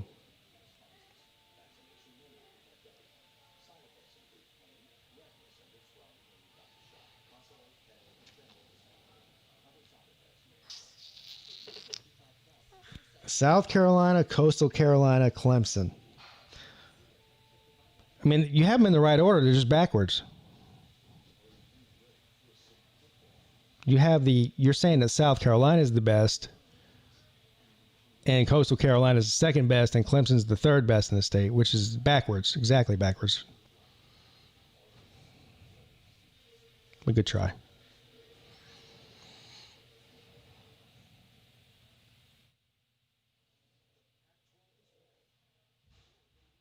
Florida only has a 5-star that transferred from Georgia. Is that true?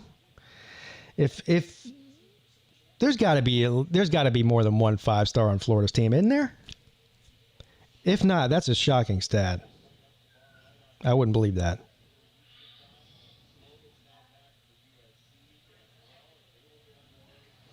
First and 10. And King is going to keep it and roll around to the left. And he's going to pick up about 2 yards. They've been doing a lot tonight. A lot of designed runs for King, and he's not really. I mean, he did have one, he had that one like 40 or 45-yard run in the first quarter. Outside of that, his quarterback runs, he's not getting more than 2 or 3 yards at the most. Hasn't got any huge, big chunk plays out of it or anything. 2nd and 7. And King's going to keep it on the option and scramble around. He breaks free across the 50, across the 40. As soon as I said that, he busts off a 30-yard run. And they had their chance to get him, too, at the line of scrimmage. I thought this was a dead play whenever he kept it. I thought they were going to tackle him. Makes a couple guys miss. It's over, Jack. Big play there by Miami's quarterback. 1st and 10. And he's going to hand it off. And he's got a lane around the right. Breaks a couple of tackles. Hurdles a guy and gets a first down. Harris is a beast, man. I mean, Clemson shut him down. Don't get me wrong, but he's a beast in general. He's definitely an NFL guy.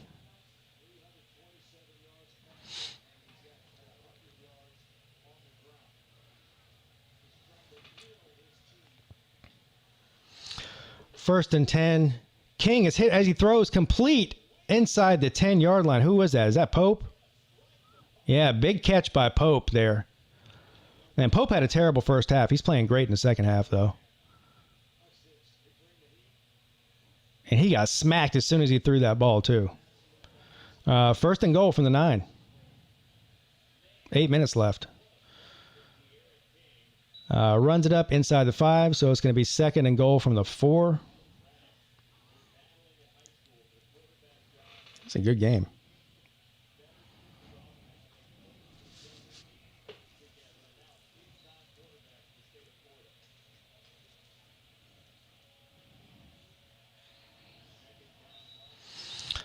Second and goal. I didn't even see what happened there. Anyway, they ran it and they stopped them. 3rd and goal from the 3, maybe, coming up.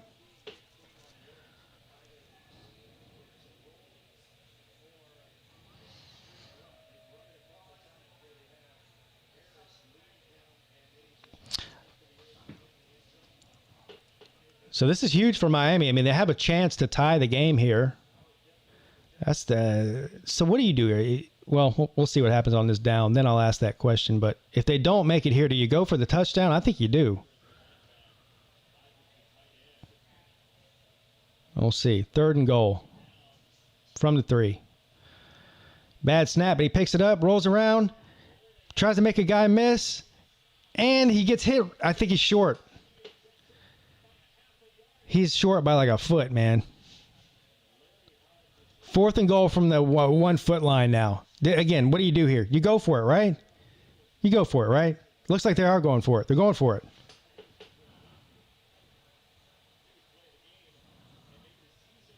Hands the ball off, and he got it. So that's why I say you go for it. They got it. So it's about to be a tie football game now if they get the extra point. What are they discussing here? He got in there. Oh, there's a flag? What's going on here?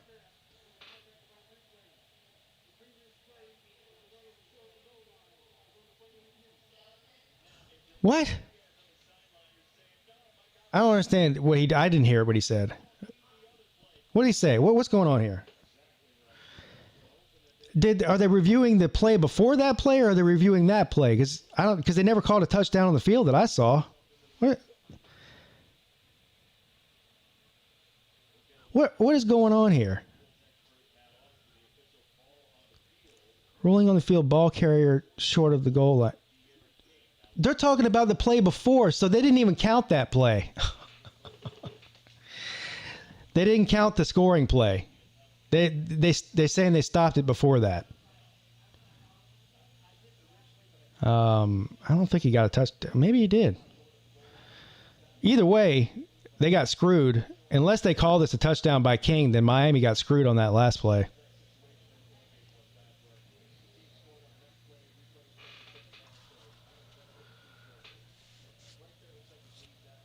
Yeah, I get the reviewing it, but I didn't hear a whistle. Maybe I just didn't hear it. But I'm pretty sure I didn't hear a whistle before they got that ball snapped on the actual touchdown play, not the King play. Maybe I just didn't hear it.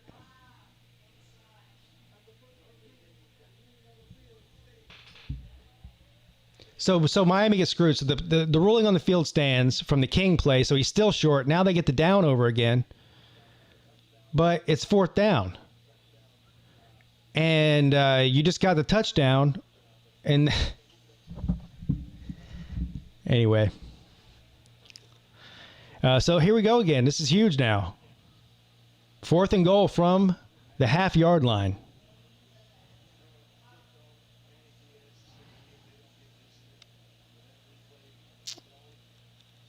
And they stop. Oh, no, he got in. But there's a flag again. Jesus Christ. Of course there's a flag. Why wouldn't there be?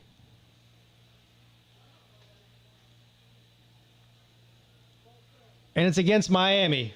Holy shit. So they get the touchdown again, but it's a false start. So this is the second touchdown in a row that's been either called back or just not even considered. I didn't see the false start, but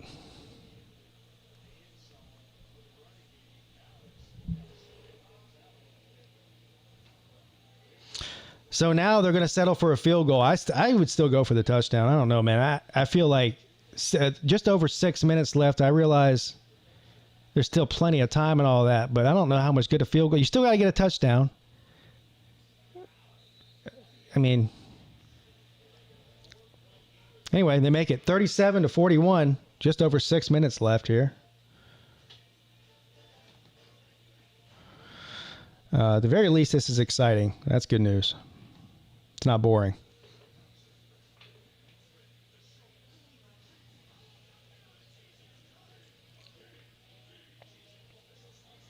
I'm not privy to the conversation here. I don't know why Uncle Lou would have beef with another Georgia fan. I have no idea what you guys are talking about, but I can tell you this much. That doesn't matter. I mean, believe me, I've gotten into it more with Clemson people on YouTube than anything else. Sometimes being a fan of the same team is actually more contentious than another team. Just the way it goes.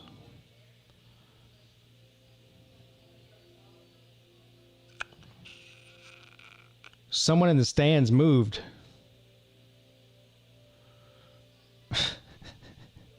You're not cheating. It's just...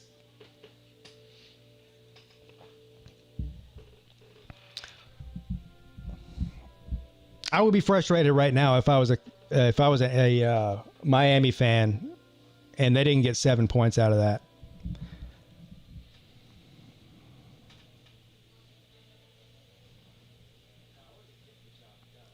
Yeah, I don't know anything about that, man.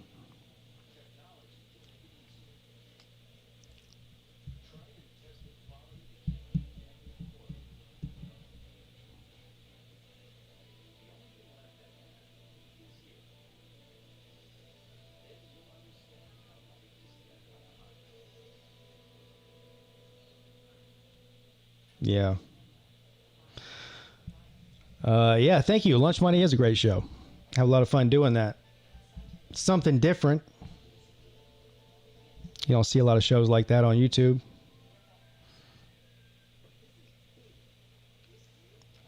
BYU is up on Boise State 10-3. I picked Boise State to win that game. What channel is that on? Let's see here. I mean, I picked Boise State to win the game, but that's just a guess. I mean, I have nothing to base that on. But I do figure that Boise State's at least good enough to compete with BYU. And this game is in Boise. So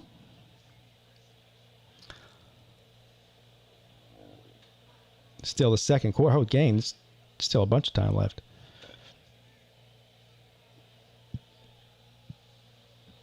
Something about that blue turf does not work on my TV. I'm going to have to change a setting on here or something.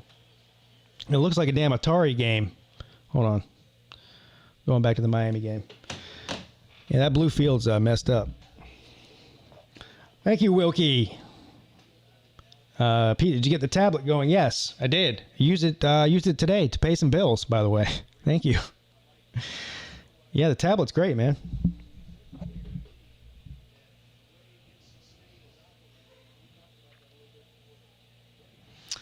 Am I a fan of the Canes or the Pack? Are you talking to me? I can never tell if you're talking to me or somebody in the chat. The answer for me is neither, unless you're talking to somebody else. All right. So just over 6 minutes left. NC State has a 4-point lead, and they're getting the ball back here. There's a touchback. Essentially right here, a touchdown could most likely end the game. So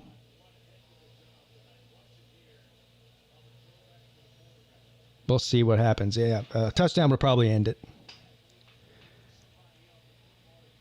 It's time to break out the turnover chain, says Hayden. Yeah, I haven't seen it. Is there any stress being a Clemson fan? Of course there is. Of course there is. 1st and 10. Complete for a first down. Being a fan of any college football team is stressful.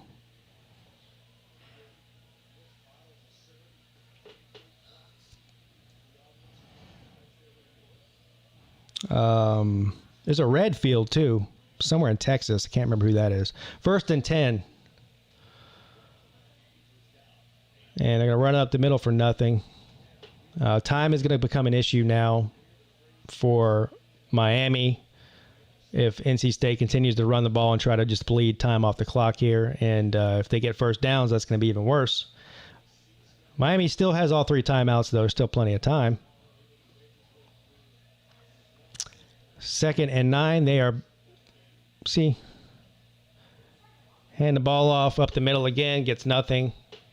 It's going to be 3rd and 9 coming up. Redfield is Eastern Washington University. Okay, yeah. What did I say? Texas? Somewhere you said it's Washington, huh? What do I think of Ohio State's cake schedule? I mean, I don't think it's Ohio State's fault. It just is what it is. But who am I to talk about cake schedules, right? Clemson guy. 3rd and 9.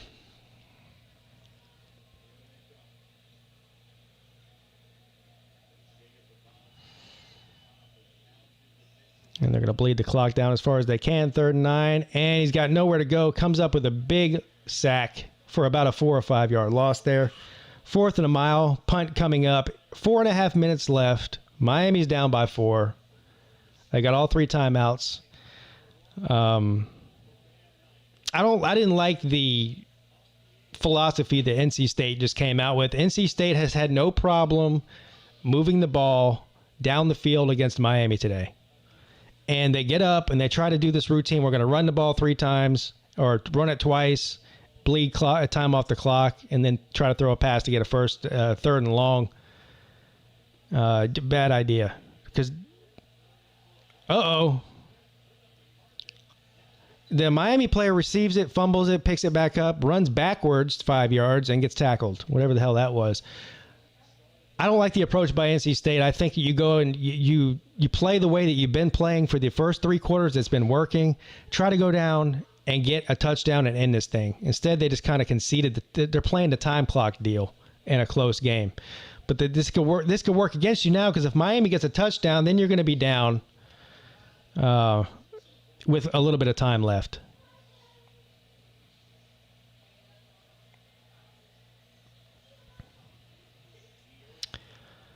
King is going to be sacked or he gets it off. What are they going to call it? That's got to be a intentional grounding, right? He was in the pocket. There wasn't a receiver over there. How come nobody's throwing a flag? That was definitely grounding. There you go. Now you throw the flag. What is up with these refs, man? What took you so long to throw? Did somebody talk you into it? I never understand that.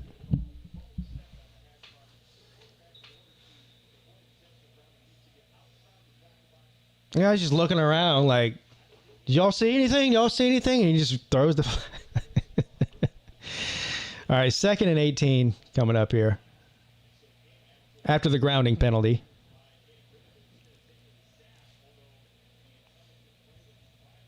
King back to pass. Throws it deep over the middle and open. Receives. It's caught by... Who is that? Anyway, that's about a 45-yard pickup there. That's Harley. 1st and 10 Canes at the 45-yard line. Huge play there. They were all the way down on the 5-yard line or so. All right, so from the 43, going to hand the ball off to Harris, and he picks up a couple. 2nd and 8 coming up. This is good.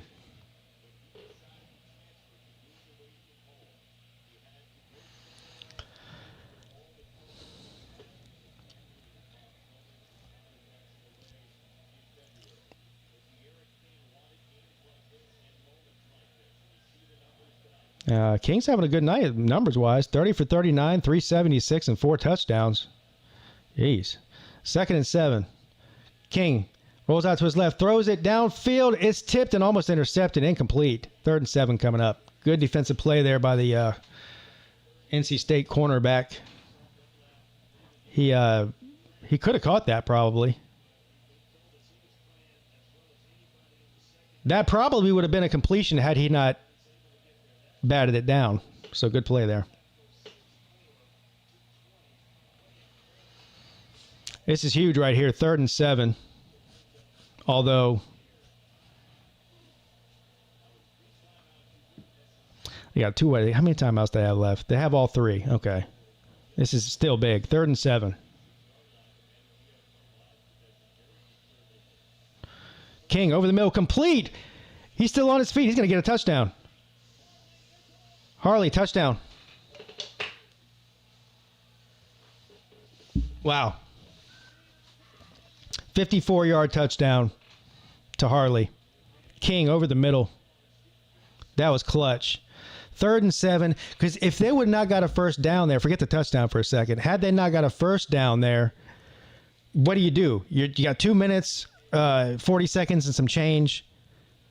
You got 3 timeouts, but do you trust your defense to get a 3 and out? Otherwise, the game's over type deal. So that was clutch. Pending the extra point, it's going to be 44-41. Let's see if they make the extra point here. And it's good.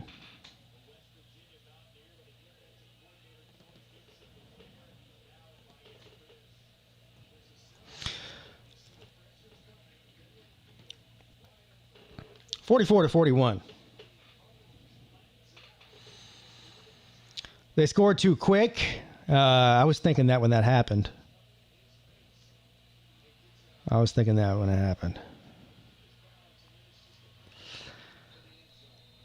matter what happens here, it'll be exciting, though, because it's going to come down to this drive. I mean, so now the tables have turned after that 54-yard touchdown reception. Miami takes a lead. Now the time is a issue for NC State. NC State has 2 timeouts left. But, I mean, with only 2 minutes and 43 seconds left, you don't have a lot of wiggle room there, even with the timeouts. But all they have to do is get into field goal range to force an overtime. So, and the kick is up. It's going to be a touchback. All right, here we go.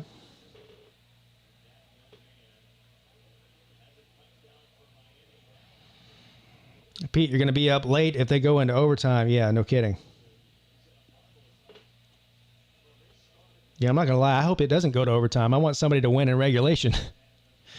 Those overtimes, man. First of all, the college overtime is better than the NFL overtime. I do think that. But they can last upwards of an hour sometimes in college. It's a back and forth, back and forth, back and forth. All right, here we go. 1st and 10. They got 2 minutes and 43 seconds left to do something here. And intercepted Miami. Game over. Intercepted by Miami. Game over.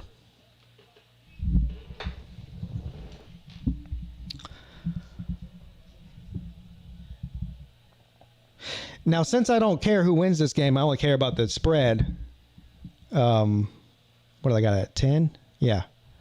I just need NC State to lose by less than 10, and I'm good.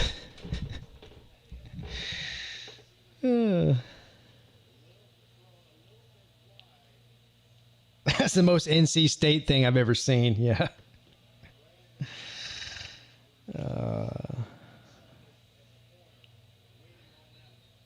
Bring out the chain. Oh, yeah, there's the turnover chain. There it is, everybody. Finally, an appearance from the turnover chain. And listen, kudos to him. It was the most important turnover of the night, right? I mean, that pretty much iced the game. That was the game-winning interception. So, yeah, enjoy it, young man. Enjoy your chain. 1st and 10. They're going to run it up the middle. They're going to do that every time. NC State's about to start burning timeouts in hopes for a last-ditch effort. Problem is, well, so a field goal would put them up 6.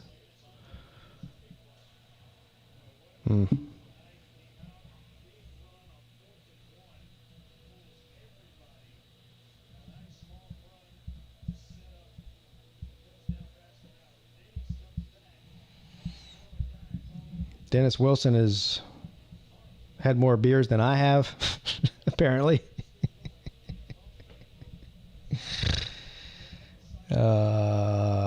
Peyton addresses me as Clemson fan. Hey, Clemson fan, you streaming Clemson tomorrow?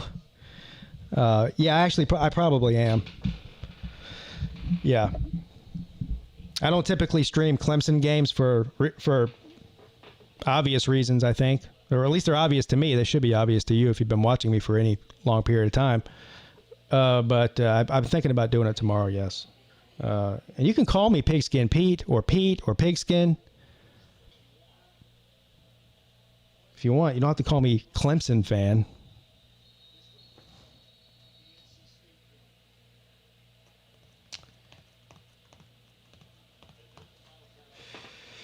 Watch Miami score and get the 2-point conversion. No, I don't want that. Yeah, that would make me lose the bet.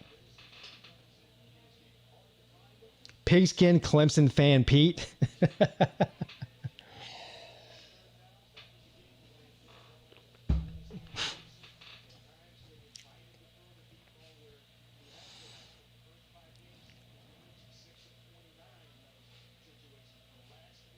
But since you're clearly new here, hit the subscribe button. I do these college football videos and streams year round. There is no off season for Pigskin Pete. What is going on here? What time is it? 11:07. So we're going on 4 hours. It's been over 3.5 hours so far.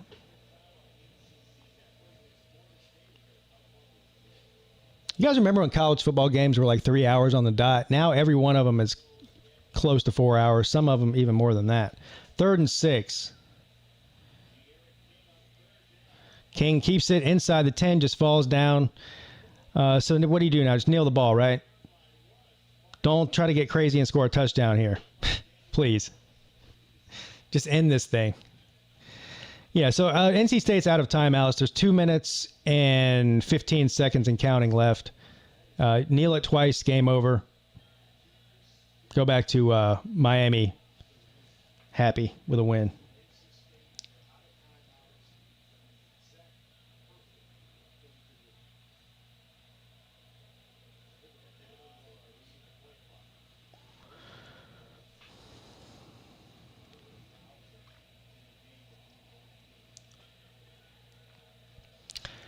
And they're going to kneel it. That's going to do it, folks. Final score.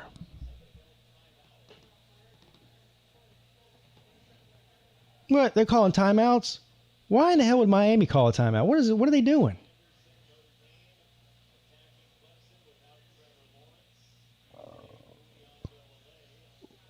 Why is Miami calling timeout? What in the hell is going on here? Why would they call a timeout?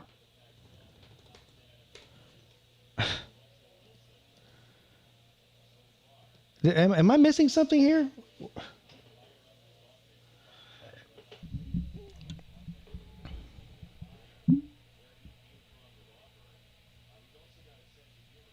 Sing some Three Doors Down for you. I know you're not talking to me.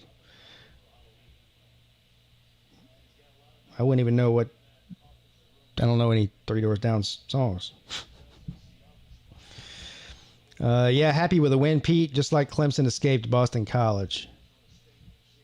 Good point. Good point.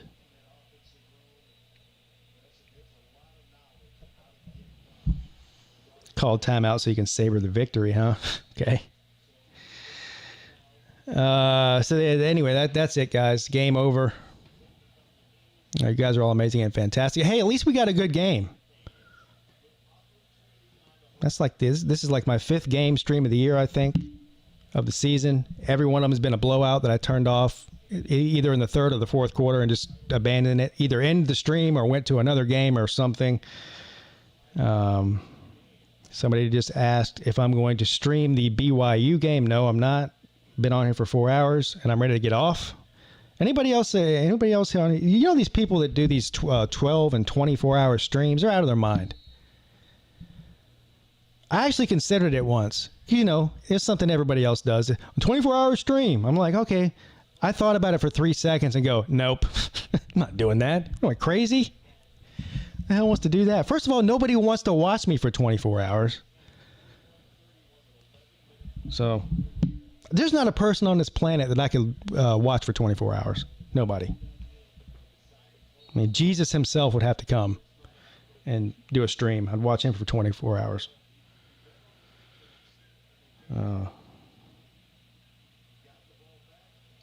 Am I bald? No, I'm not bald. See? My hair is actually pretty long compared to normal right now. I hope that alleviates your concerns about my hair. Very important subject. Anyway. All right, guys. So the plan is for me to do a live stream during the Clemson and Notre Dame game. The game, I think. What time does the game start? Hold on a second here. I want to get this right. I don't know if it's 8 or 8:30 or 7:30. Hell, I don't know. That matters, though. Anybody else know?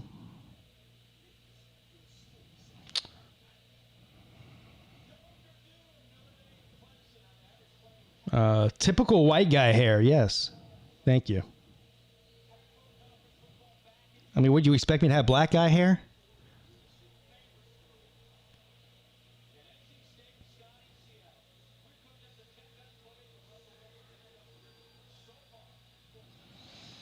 You know, it's getting weird in here now. What was I saying? Oh, anyway, no matter what time the Clemson game starts, I'll probably come on air about 15 to 20 minutes before, which is typical for these game streams. So hopefully I'll see all of you guys there. And thank you to everybody that donated tonight. Had several super chatters and Jesse Jason at PayPal. Thank you to him for that. Mm-hmm. Yes. All right, guys. Thank you so much. I'll see you tomorrow. Go Tigers.